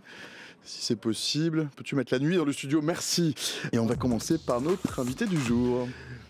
Paul Elkarat, t'es auteur-écrivain, les Français te connaissent bien, t'as été candidat de Jeux télévisés avec notamment 153 victoires, c'est pas rien. 152 victoires et 153 participations vu que j'ai perdu à la dernière. Ah, t'en as perdu au moins une. Dans les 12 coups de midi sur TF1, c'est ensuite que t'as été repéré par Laurent Ruquier, qui t'a fait intégrer son équipe des grosses têtes sur RTL, qui sont nos concurrents, mais qui sont néanmoins quand même nos cousins. T'as écrit un livre où tu racontes ton combat pour mieux faire connaître le syndrome d'Asperger, qui fait partie de ta vie. Oui. Aujourd'hui, tu ne viens pas nous parler de ça, enfin pas tout à fait en tout cas, je crois. Non. Bon, après, j'en parle énormément. Voilà, tu en parles dedans, d'une certaine manière. Après, des crimes aussi, j'en parle. Mais voilà, et tu es surtout là aujourd'hui pour nous parler de crimes, puisque tu as commis un livre qui s'appelle Crimes et mystères de Paris, paru chez HarperCollins. C'est ton 4e bouquin, je crois. Oui.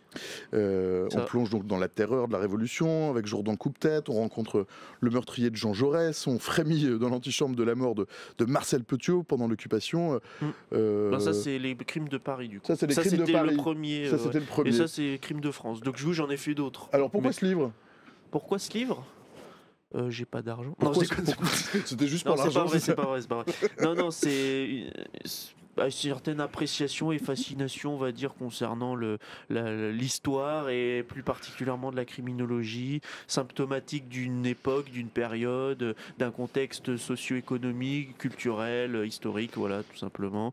Donc, et aussi la psychologie inhérente à des individus qui s'inscrivent dans une société donnée, à une période donnée, et donc ça m'a donné envie de connaître le cheminement qui les a poussés malgré tout, avec tous les facteurs et les caractéristiques qui sont liés à ces individus-là, jusqu'à la fin de cette, on va dire, de cette affaire. C'est quoi ton histoire préférée, par exemple ? Celle que tu trouves la plus représentative de ce que tu viens de décrire ? C'est-à-dire le contexte, par exemple, tu vois. Il y en a beaucoup, quand même. Elles sont toutes intéressantes, mais sur l'ensemble des deux livres. Ou alors peut-être posons la question autrement, la première que tu as écrite, la première qui t'est venue. La première qui m'est venue dans ce livre-là. Oui. L'une des premières, c'était l'affaire du Mollard, je pense. C'est quoi l'affaire du Mollard ? Rien à voir avec quelque chose, avec de la salive ou quoi. C'est en rapport. C'est un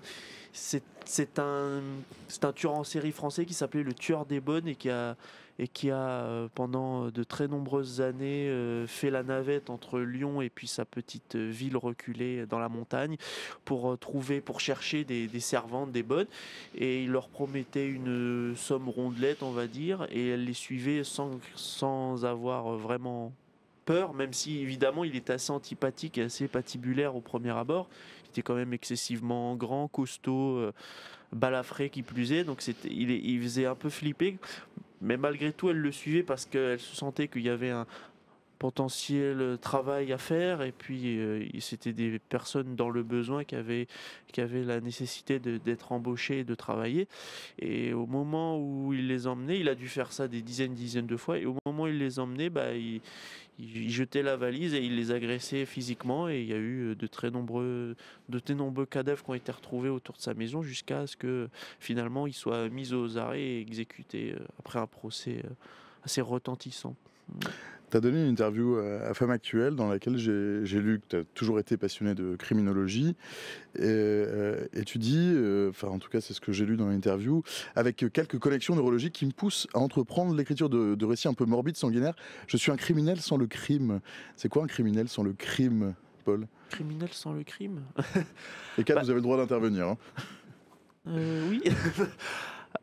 C'est assez simple et en même temps complexe. Voilà, c'est comme je le disais, c'est l'aspect psychologique qui me fait ressembler sur certains aspects du fait de la souffrance mentale engendrée, du fait de la différence, du fait des soucis pathologiques inhérentes à des individus qui ont commis certains crimes, qui se sont laissés tenter par le diable qui leur disait faut commettre ça, telle action et tout ça, et qui a fini par leur être préjudiciable et puis les condamner pour la suite. Les condamnés à mort pour une écrasante majorité d'entre eux. Et il est vrai que moi, je parviens à dompter certaines de mes émotions qui sont assez troublantes, assez morbides, parce que j'ai des tendances et des pulsions assez difficiles à supporter.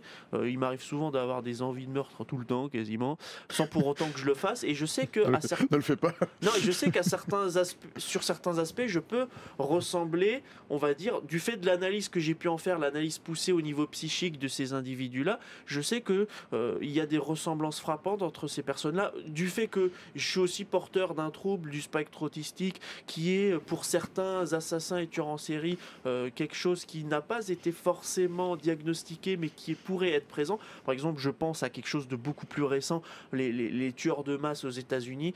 Il y en a plus de la moitié qui sont porteurs de troubles du spectre de l'autisme.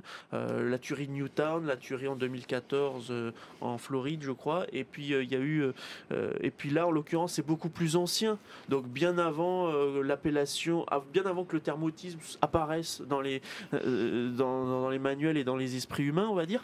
Donc il est vrai que je suis assez maître de moi-même et assez résilient pour supporter énormément de choses de la part de mes confrères dans une société qui n'est pas forcément bien adaptée ou en adéquation avec ma manière de penser et de faire, mais c'est pas pour autant que je vais me venger, même si l'envie est présente, je vais pas me venger de tout un chacun, à chaque contrariété que j'ai, parce que telle personne aura fait une action qui me porte préjudice à moi personnellement.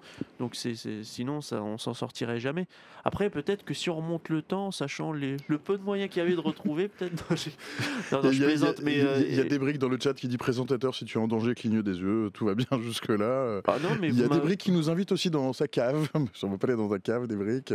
Il y a Kael qui demande, c'est un livre historique? Oui, c'est un livre historique. Oui, c'est pas un roman. C'est absolument pas romancé, mais c'est une manière que j'ai de narrer l'histoire.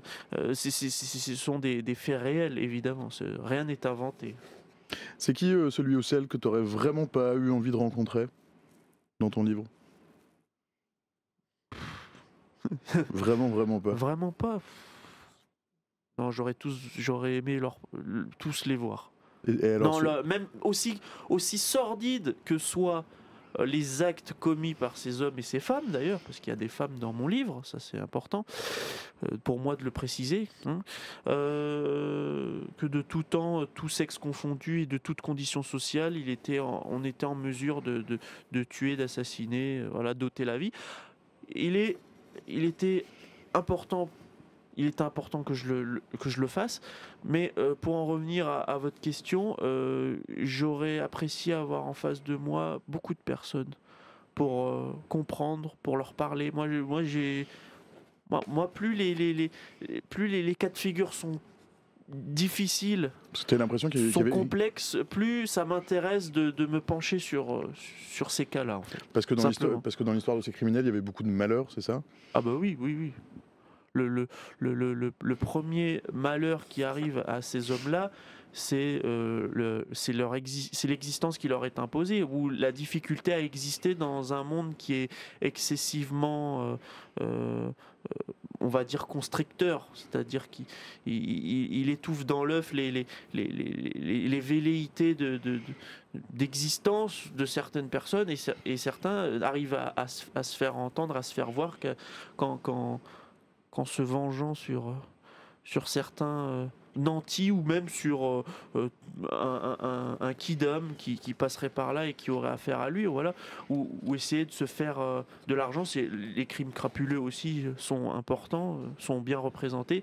L'envie de s'enrichir par tous les moyens parce que la situation sociale dans laquelle ils sont ne leur prête pas cela. Donc il y a énormément de motivation, de leitmotiv en fait, qui pousse les individus à commettre l'irréparable. Il y a Copic qui dit ça arrive à tout le monde, la petite pulsion de mal qui dure 2 secondes. Non, ça dépend, hein, Copic, je sais pas. Chez toi souvent. De quoi? La petite pulsion de mal qui dure 2 secondes. Et Kat, non, moi, 2 secondes. Ça vous arrive chez vous de penser non. très très mal des choses très très vilaines pendant 2 secondes? Votre micro, Kat. Pardon. Oui, ça peut m'arriver. J'avoue que ça peut m'arriver. Relativement rarement, mais ça peut m'arriver. Soyons honnêtes jusqu'au bout. Ouais, moi ça m'arrive aussi. Paul, ça t'arrive aussi? Ouais, mais c'est pas 2 secondes. Hein. C'est beaucoup plus. Hein. Ouais, moi, je n'arrive pas à passer à autre chose. Je suis très vindicatif, très rancunier. Je ne parviens pas à passer outre, ou alors de manière qui prendrait beaucoup de temps. Bon, dans le chat, c'est le moment d'expliquer toutes vos pulsions morbides. Ton livre, il couvre une période assez vaste. Il y a un dénominateur commun de tous ces... Est-ce que le crime change, en fait? Est-ce que le crime a changé? Est-ce que les criminels sont un peu des criminels toujours de la même manière? Non. Je pense que l'évolution du crime va de pair avec aussi l'évolution des moyens qui sont mis en place par l'homme, la technologisation de la société, la capacité à retrouver beaucoup plus facilement les criminels, les tueurs en série, etc. D'ailleurs, quand on regarde de manière linéaire, actuellement, il y a moins de tueurs en série ou de criminels de ce genre-là à travers le monde. Ça tend à baisser parce que simplement certains, au même titre que la peine de mort ne déroge absolument pas au fait que certains vont quand même commettre des actes qui les pousseraient à... Pas tellement dissuasif, effectivement. Oui, exactement, c'est ça que certaines personnes ne comprennent pas, c'est que malgré le fait qu'il y ait la guillotine, d'ailleurs, il y a eu beaucoup plus de crimes et de tueries en série, on va dire, de par le passé, alors qu'il y avait la peine de mort. Aujourd'hui, il y en a moins, aussi parce qu'on les retrouve plus facilement, certes, mais le fait qu'on les retrouve ou pas, ça ne dissuade pas forcément quelqu'un qui est psychologiquement très atteint de commettre ce genre d'acte, on va dire. Voilà, donc il y en a toujours à l'heure actuelle qui purgent leur peine de prison, hein. On pense à eux. Merci, Paul Elkarat. Oui. Crime et mystère de Paris, paru chez HarperCollins, chez tous vos bons libraires, bien sûr. Tu restes avec nous. Il y a Débrick qui nous dit, mais 2 secondes à moi, c'est quand je vois des gens en sandalettes, et j'ai regardé si Kat ou toi aviez des sandalettes. Mathis, qu'est-ce qui se passe? Un bref petit instant dans le chat. Mathis vient m'annoncer une très mauvaise nouvelle. Ouais, vas-y, prends le micro. Oui, bonjour à tous. Du coup, juste Marie-Stéphanie s'excuse auprès de nos streamers, c'est qu'elle ne pourra pas venir à cause du RERC qui est une nouvelle fois bloqué.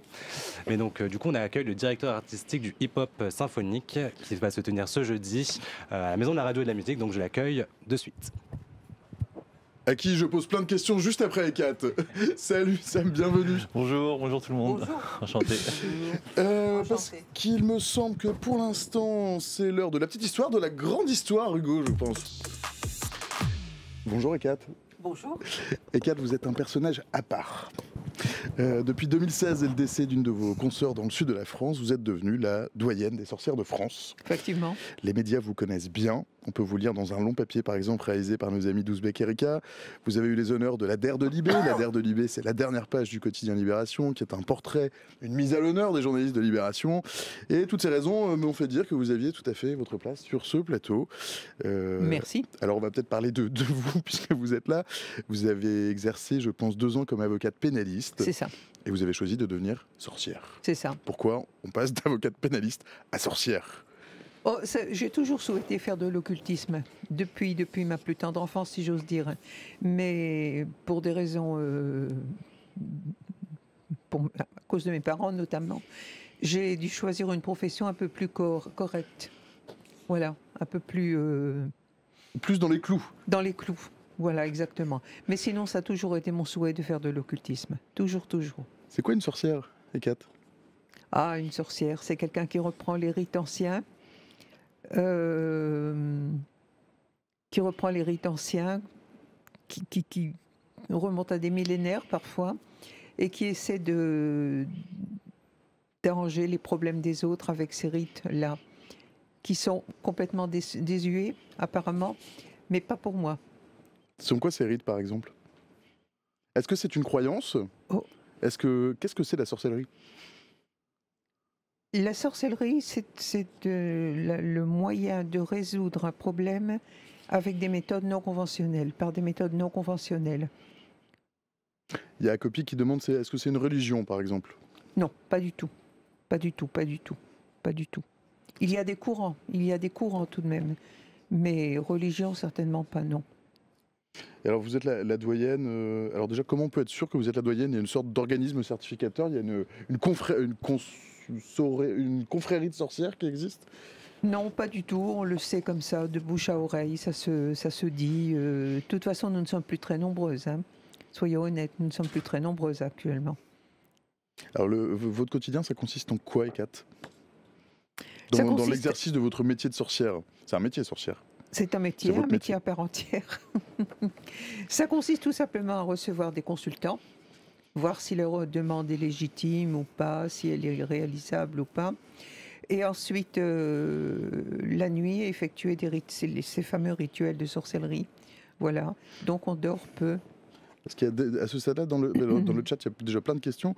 Il y a Besten Ketsa qui dit c'est quoi justement ces rites anciens dont Hécate parle? Alors, ils sont peut-être secrets. Ils sont secrets. Ils sont transmis comment, ces rites? De maître à disciple. De maître à disciple. Moi, j'ai eu 3 maîtres. Hein. En fait, 10 ans d'apprentissage et 3 maîtres. C'est qui les personnes qui viennent vous voir et on vient vous voir pourquoi? Donc, ce sont des consultations qui sont payantes, comme un psy, comme un... C'est ça.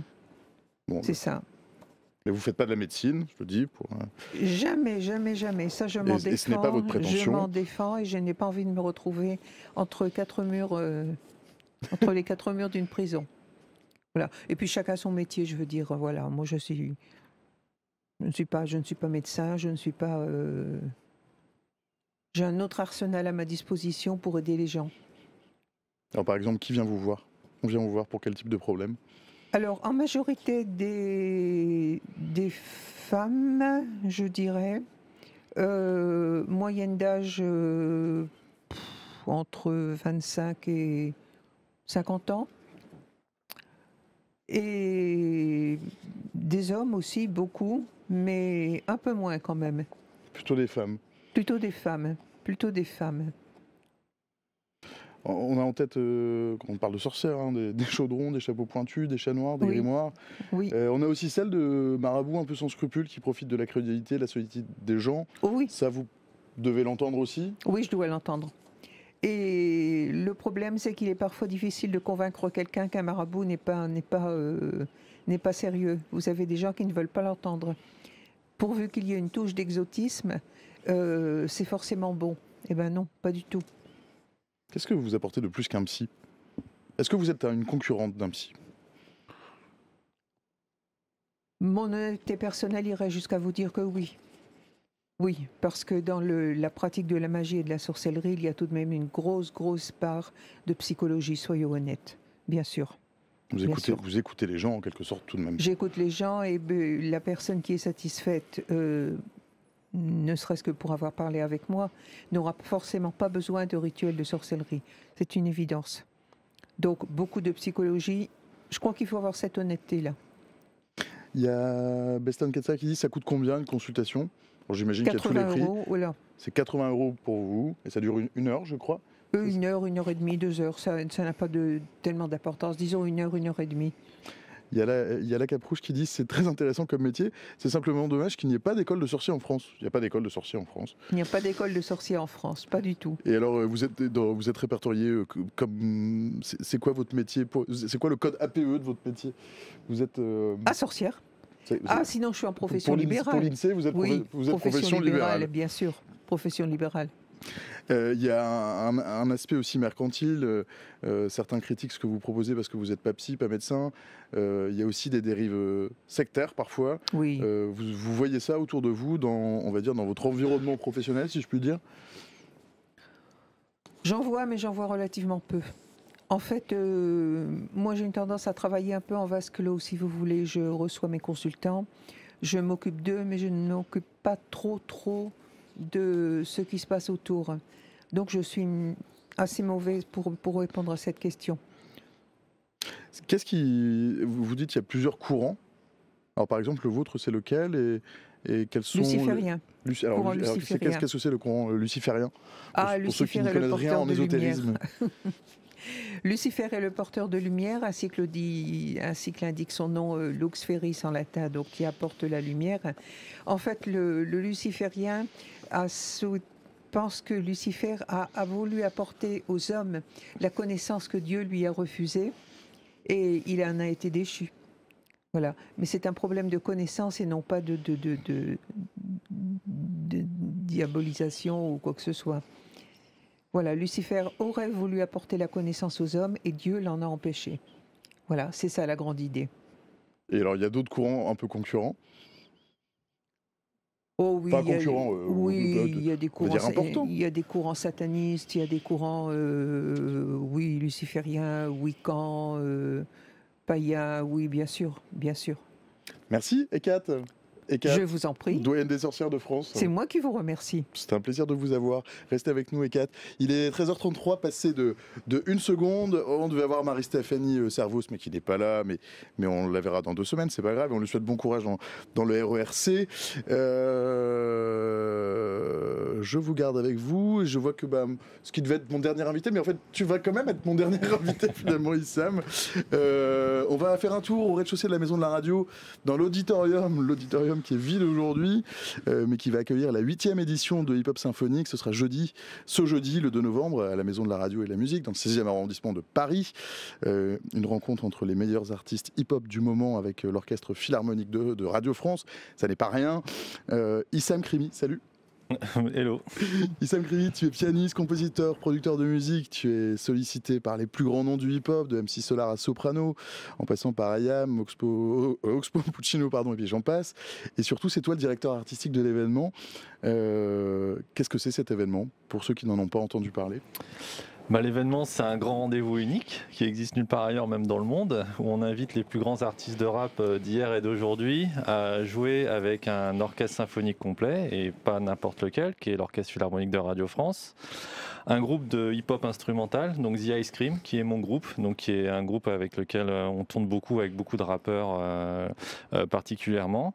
Et donc il y a 4 à 5 invités par édition, il y en a une par an, et on reprend leurs titres, et c'est des titres que je réarrange complètement sous un format orchestral. Du hip-hop avec un orchestre symphonique, ça va pas forcément de soi. Pourtant, ça cartonne tous les ans.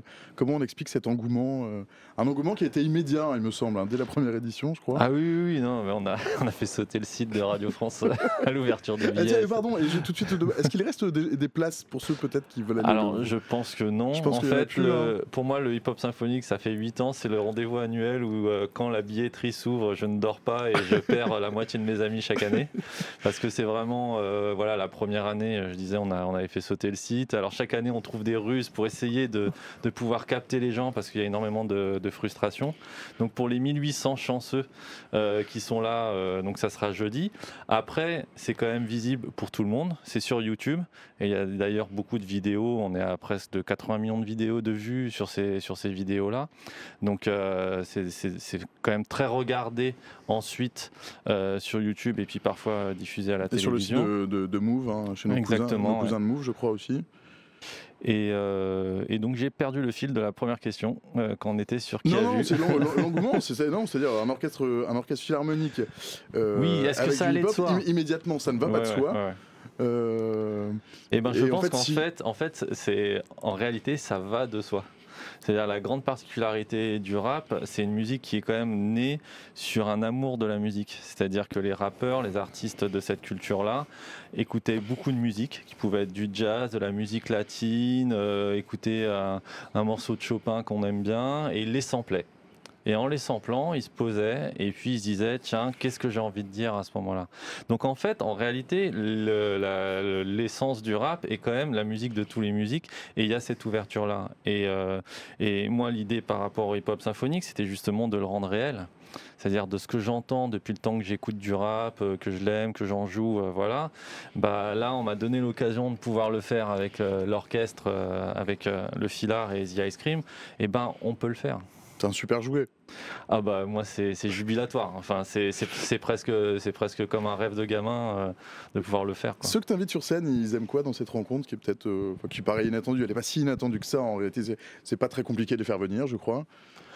Oh alors oui, en fait c'est vrai que maintenant qu'il est identifié, oui. C'est vrai que je reçois chaque année, enfin je passe mon année à recevoir beaucoup de demandes et voilà des artistes. C'est devenu aussi une sorte de rituel pour reprendre. C'est un rendez-vous qui est là. Il y a une magie. Il y a une magie. Avoir 60 musiciens derrière soi, c'est pas la même chose qu'avoir un DJ ou même 3-4 musiciens. Déjà, humainement, il y a quelque chose qui se passe, il y a quelque chose qui se dégage. Et on est quand même à l'auditorium de Radio France, qui est un temple en soi de la musique, qui est une salle à 360 degrés. Donc le public est tout autour de soi. Il y a une certaine promiscuité avec le public qui ne peut pas avoir lieu ailleurs. Je dis souvent quand je travaille en amont avec les artistes et je les prépare, je leur dis c'est plus facile de faire un accord Arena que faire l'auditorium de Radio France, parce qu'au moins quand on est à Bercy, quand on est en festival devant 10 000 personnes, on a une masse humaine avec laquelle on réagit, on a une énergie, voilà. Là, qui est un peu verticale. Quoi. Voilà, et puis là l'auditorium de Radio France, on a une masse humaine, mais on voit chaque visage. Chaque visage est proche, il est là. Donc il peut y avoir un côté très intimidant. Donc c'est vrai que c'est un rendez-vous qui est aussi un rendez-vous émotionnellement pour les artistes qui viennent, qui est très unique aussi, ne serait-ce que sur ce registre-là. C'est compliqué de faire bosser des artistes qui sont quand même un petit peu de... Alors peut-être pas de formation différente, d'ailleurs je n'en sais rien, mais qui viennent d'univers quand même très différents. Le Filard et le hip-hop, c'est voilà, des quotidiens qui ne se ressemblent pas forcément. Alors oui, c'est tout ce qui est le cœur de ce que j'ai à faire. En fait, comment tu arrives à gérer, à faire frictionner ces deux univers? Alors je pense qu'en fait j'ai développé ce qui serait l'équivalent en langage, je suis polyglotte. C'est-à-dire que le travail avec l'orchestre qui est très lié à la partition, à l'écriture de partition, donc ça c'est quelque chose sur lequel je prends beaucoup de soin, sur l'écriture, sur ce que je leur donne pour que ça soit aussi un plaisir d'interprète et que ça rentre dans leurs habitudes. Pour The Ice Cream, donc, qui est mon groupe habitué à accompagner cette esthétique-là de hip-hop, c'est un autre travail, plus sur le groove, sur le ressenti, sur le live. Et après, avec les rappeurs, c'est un peu les amener dans de leur traduire ce qui a été fait sur des gens qui déjà n'ont pas l'habitude de jouer ensemble. Après, il y a quand même un avantage, c'est que justement dans les ça va pas de soi, le hip-hop est finalement une musique très écrite. Et en soi, on rejoint très très vite ce qu'est la musique classique ou la musique symphonique. On ferait du jazz où il y aurait de l'improvisation. Voilà, je pense que le sujet serait plus complexe. Là, au moins, je fais rejoindre tout le monde sur la notion d'écriture. Et c'est pour ça qu'en amont, le travail d'écriture et d'orchestration que je fais me prend beaucoup de temps, enfermé, et c'est pour moi la clé du projet. Mais alors, attends, je fais une petite pause de chat. Il y a des bris qui disent que c'est comme une comédie musicale. C'est pas du tout une comédie musicale. Il y a Docta qui dit j'imagine la bataille de regard. Mais viens dans l'auditorium, tu verras, c'est assez. C'est vrai que c'est un espace qui est assez surprenant et c'est vrai que c'est un espace à 360. Débris qui nous demande si ça passera à la radio en stream en direct. Je pense que ça passera chez nos amis de Move, effectivement. On peut peut-être parler un peu de toi. Non, avant de parler de toi, très concrètement, comment ça se passe? Tu mets tout le monde dans la même pièce et vous parlez, vous faites ça par groupe? Comment tu travailles? Alors, en premier lieu, c'est le choix des artistes. Donc chaque année, j'ai une wishlist. Après que je travaille avec Move et Radio France, à ce moment-là, on les contacte. Il y a des artistes qui peuvent refuser. Moi, j'ai beaucoup d'attention sur les refus parce que souvent, les refus sont liés aussi à une conscience que l'exercice n'est pas si facile. C'est-à-dire que quand on n'est pas, par exemple, quand on est un jeune artiste, on n'a pas encore fait de scène, c'est vrai que venir très très vite au hip-hop symphonique, c'est peut-être pas une bonne idée. Et il y a une appréhension assez nouvelle. Et puis ensuite, il y a quand même une retransformation des morceaux qui fait qu'on peut perdre son flow, qu'on peut perdre ses repères. C'est-à-dire que même si moi j'y prends beaucoup de soin, c'est quand même quelque chose que j'arrive à comprendre. Une fois que la liste des artistes est faite, là à ce moment-là, je rentre en contact avec les artistes et on fait le choix des titres. En général, chaque artiste a 2 titres. Et le choix des titres, c'est... alors j'ai souvent, comme en plus on est dans le cadre d'un média, j'ai souvent l'impression des maisons de disques et des attachés de presse, faut faire les singles, faut faire les singles, faut faire les singles. Mais ce que je veux surtout, c'est faire les identités propres de chaque artiste. Parce que quand ils viennent au hip-hop symphonique, il y a les fans qui vont aller voir et écouter des morceaux qu'ils ont déjà écoutés par centaines de millions, mais ils vont l'entendre dans une nouvelle version. Et ensuite, il y a des gens qui ne les connaissent pas. Donc souvent le choix des 2 titres, c'est dans l'idée de présenter l'univers de manière la plus honnête possible et puis la plus large quand un artiste a la palette.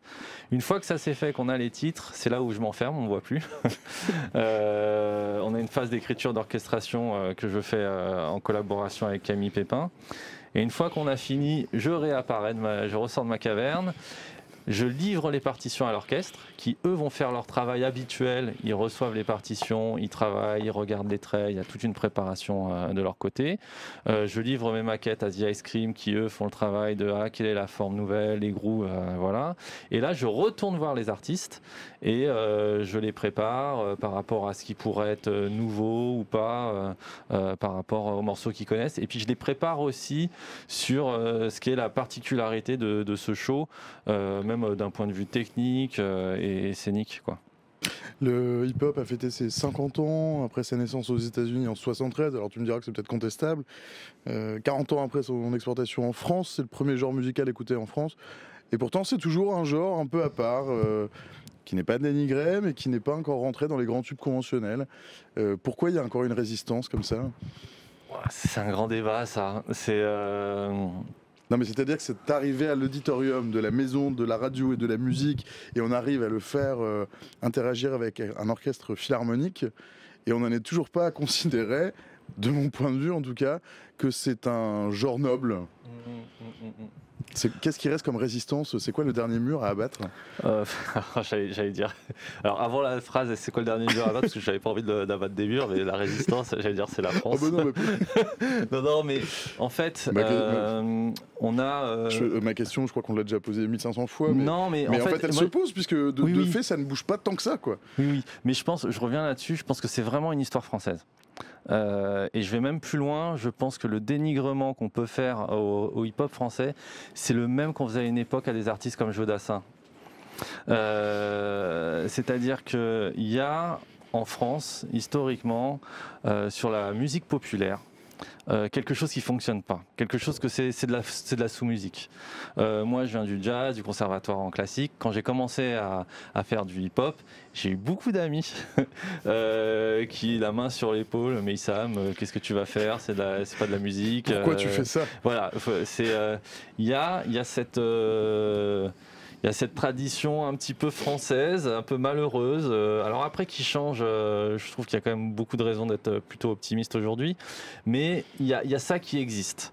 Après, il y a quelque chose qui s'est rajouté sur le hip-hop, c'est la provenance sociologique et des artistes qui sont plutôt des artistes issus d'un héritage d'immigration. Donc, il y a toujours eu pour moi... Il y a Reisenberg qui dit c'est du pur mépris de classe couplé à du dénigrement de la sous-culture qu'est la pop culture. Ouais, c'est pour ça que moi je pense qu'il y a un lien par rapport par exemple en France le mot pop n'a pas la même consonance qu'en Angleterre. Je prends juste ça. Les Beatles, ça reste quand même des enfants du ghetto. Et en fait, il y a toujours eu ça. Aux États-Unis, un artiste de rap à l'époque où Obama il faisait une fête à la Maison Blanche, il disait allez je fais une teuf, il invite Lang Lang en classique, il invite Jay-Z, il invite Bruce Springsteen. En fait, ça n'existe pas toutes ces barrières et tous ces cloisonnements. Il y a plutôt un sens musical, en tout cas dans les pays anglo-saxons, qui est très ouvert, et la provenance sociale ou sociologique ou même j'ai envie de dire de quel pays on vient n'est pas un sujet. C'est quel est l'art que tu me proposes dans l'art populaire. Et en France et particulièrement en musique, on a toujours eu ça. Même Johnny encore aujourd'hui, même si c'est notre légende vivante, il y a toujours cette chose qui est moins vivante qu'avant. Ouais, c'est ça. Mais il y a toujours eu, même vis-à-vis de lui, par rapport à ça. Et d'ailleurs, c'est marrant parce que Radio France fait des diffusions de petites vidéos de Dina. Là dernièrement, je repense à Joe Dassin parce on serait dans le même cadre là, journaliste, je pense de Radio France, qui interviewe Joe Dassin, mais comment la journaliste parle à Joe Dassin, j'ai même honte, même en termes de politesse. C'est voilà, et on voit vraiment que la question, il y a un mépris un petit peu, il y a un mépris musical, il y a un mépris social. Donc ça, c'est quelque chose qui existe. Mais si je peux me permettre d'abuser un peu encore dans la réponse. Tout le temps. Il y a eu aussi, et ça je l'ai appris, alors je peux le dire, c'est les anciens rappeurs qui me l'ont dit, il y a eu des cycles sur l'acceptation du rap. C'est-à-dire qu'il n'y a pas si longtemps que ça, avoir des rappeurs dans toutes les émissions télé à l'époque où on avait Doc Gynéco, où on avait... il y avait Ardisson qui farcissait toutes ces émissions. Il y en avait, en fait, c'est par cycle. Il y a eu un moment, en fait, on ne les accepte pas, d'un coup, on les accepte, et puis on les recule. Là, j'avoue qu'on est dans un cycle qui est sympa parce qu'on les réaccepte. Je pense qu'il est en train de se préparer, là, dans les années qui arrivent, le fait que le rap va un petit peu disparaître. Ce qui fait que ça maintient, c'est que ça reste. Et moi, je l'ai toujours dit, je ne fais pas du rap pour faire du rap, je fais du rap parce que moi, je suis un amoureux de la musique pop. J'aime cet art populaire et voilà. Et les plus grands artistes pop d'aujourd'hui, c'est les rappeurs. C'est eux qui me racontent le monde, c'est eux qui reprennent les musiques qu'on entend aujourd'hui, c'est eux qui sont à l'écoute de ce qui se passe sur la planète. Et c'est ça que moi, en tant qu'arrangeur, musicien et tout, c'est ça qui m'excite, de jouer avec eux et puis d'apporter ce que je sais faire avec eux. Si tu avais un projet de rêve à faire avec quelqu'un, ça serait qui ? Je le dirais, je le dirais pas. Celui juste avant alors. C'est le précédent alors. Le plus non, non, je suis un peu superstitieux. Je vais pas te demander. Et c'est quoi le premier tube de hip-hop que tu as entendu ? Celui qui t'a un peu marqué, qui t'a un peu lancé sur ce chemin-là. Pardon, Ekat, je vous fais du pied, pardon. Moi, en fait, moi, ça a été le rap américain. Où vraiment, je suis tombé amoureux du rap par le rap américain. Après, en vrai, sur le rap français, les deux albums que je pense que je connais vraiment par cœur, c'est le Doc Gynéco, Première Consultation, et Homicide volontaire d'assassin, qui était un album plus politique et qui correspondait à quelques velléités à cet âge-là.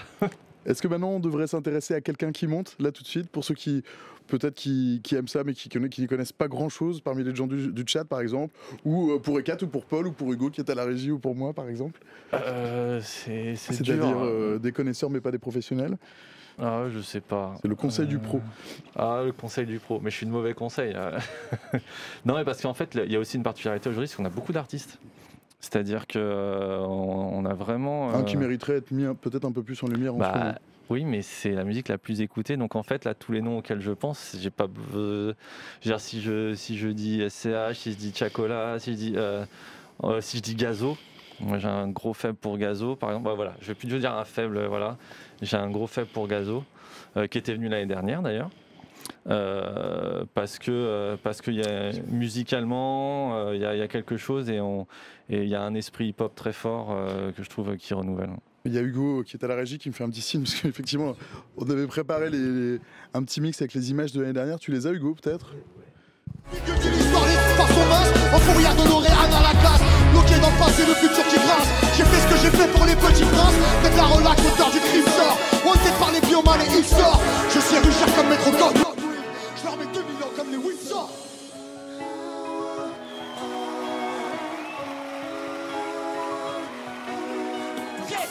J'y connais les ici ça dream ça flex. Ma vie la Paris. Tout l'arrache comme mon ex. Ici ça ça type ça fait. De Paris à Libreville. Ici on compte l'espèce. On envoie des flammes, on est pyro. Comme chez qui n'a rien qu'on brûle tout. Par zone on a des kilos.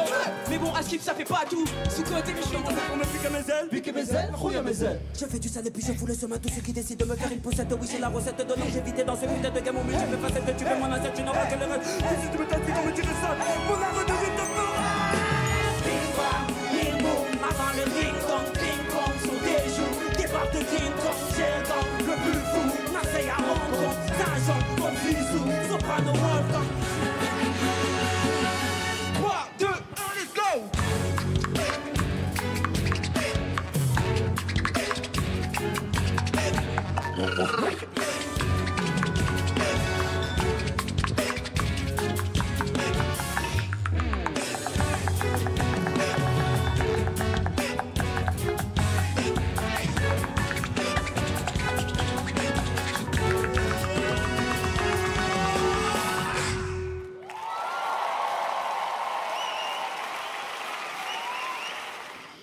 Bon, je suis navré, j'aurais pu la passer peut-être un petit peu avant.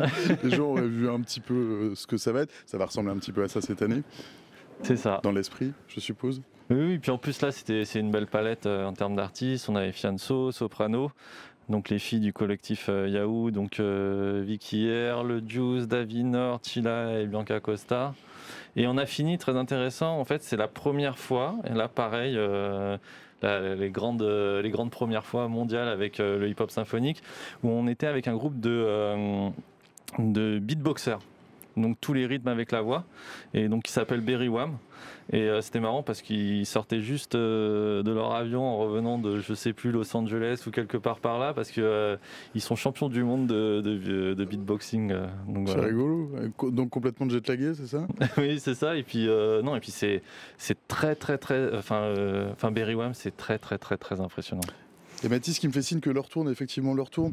Merci Issam Krimi. C'est moi, merci beaucoup pour l'invitation. Non, mais c'est un plaisir et on se verra probablement donc en bas au rez-de-chaussée. Et avec plaisir, tout le monde est le bienvenu.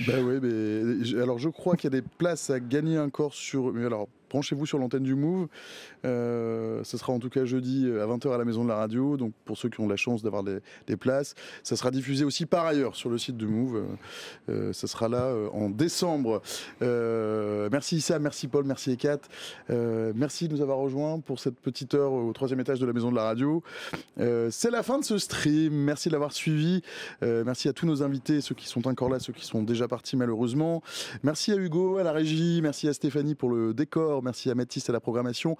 Mathis qui est en face de moi. Mathis, on a quoi au programme pour le prochain stream? Rebonjour Mathis, parce qu'on s'est déjà vu ce matin. Ça va, on me voit à côté de toi. Oui, on se retrouve ce jeudi de midi à 13h si je ne me trompe pas. Et ce jeudi, on va reparler d'Elon Musk. On en avait parlé il y a quelques semaines, et là du rachat de Twitter, et ça date d'il y a 1 an. Donc on va revenir un petit peu sur le rachat de Twitter par Elon Musk, également avec des journalistes qui avaient lancé le mouvement No Twitter Day, c'était vendredi dernier. Donc il y aura des experts et des journaleux et des journalistes pour parler de ça. Merci cher Mathis. Mathis qui programme l'émission, qui est mon deuxième cerveau, qui est le cerveau de l'émission en réalité. Pour ceux qui veulent revoir le stream, il est dispo dans 1 minute sur Twitch et sur la page replay de l'émission, sur le site de France Info. Le site de France Info, c'est franceinfo.fr. Pour ceux qui veulent prolonger la discussion autour du stream, rendez-vous sur Discord, il y a Julot qui mettra le lien. Pour ceux qui veulent le réécouter, le stream donc avec les oreilles, donc aussi, vous retrouverez tout ça dans un instant en podcast sur la plateforme de Radio France. Pour l'heure et pour le reste, rendez-vous donc jeudi midi, de midi à 13h. Pas vraiment de bonheur, mais bien sûr de bonne humeur. Je vous souhaite une excellente journée à toutes et tous. Salut. Merci.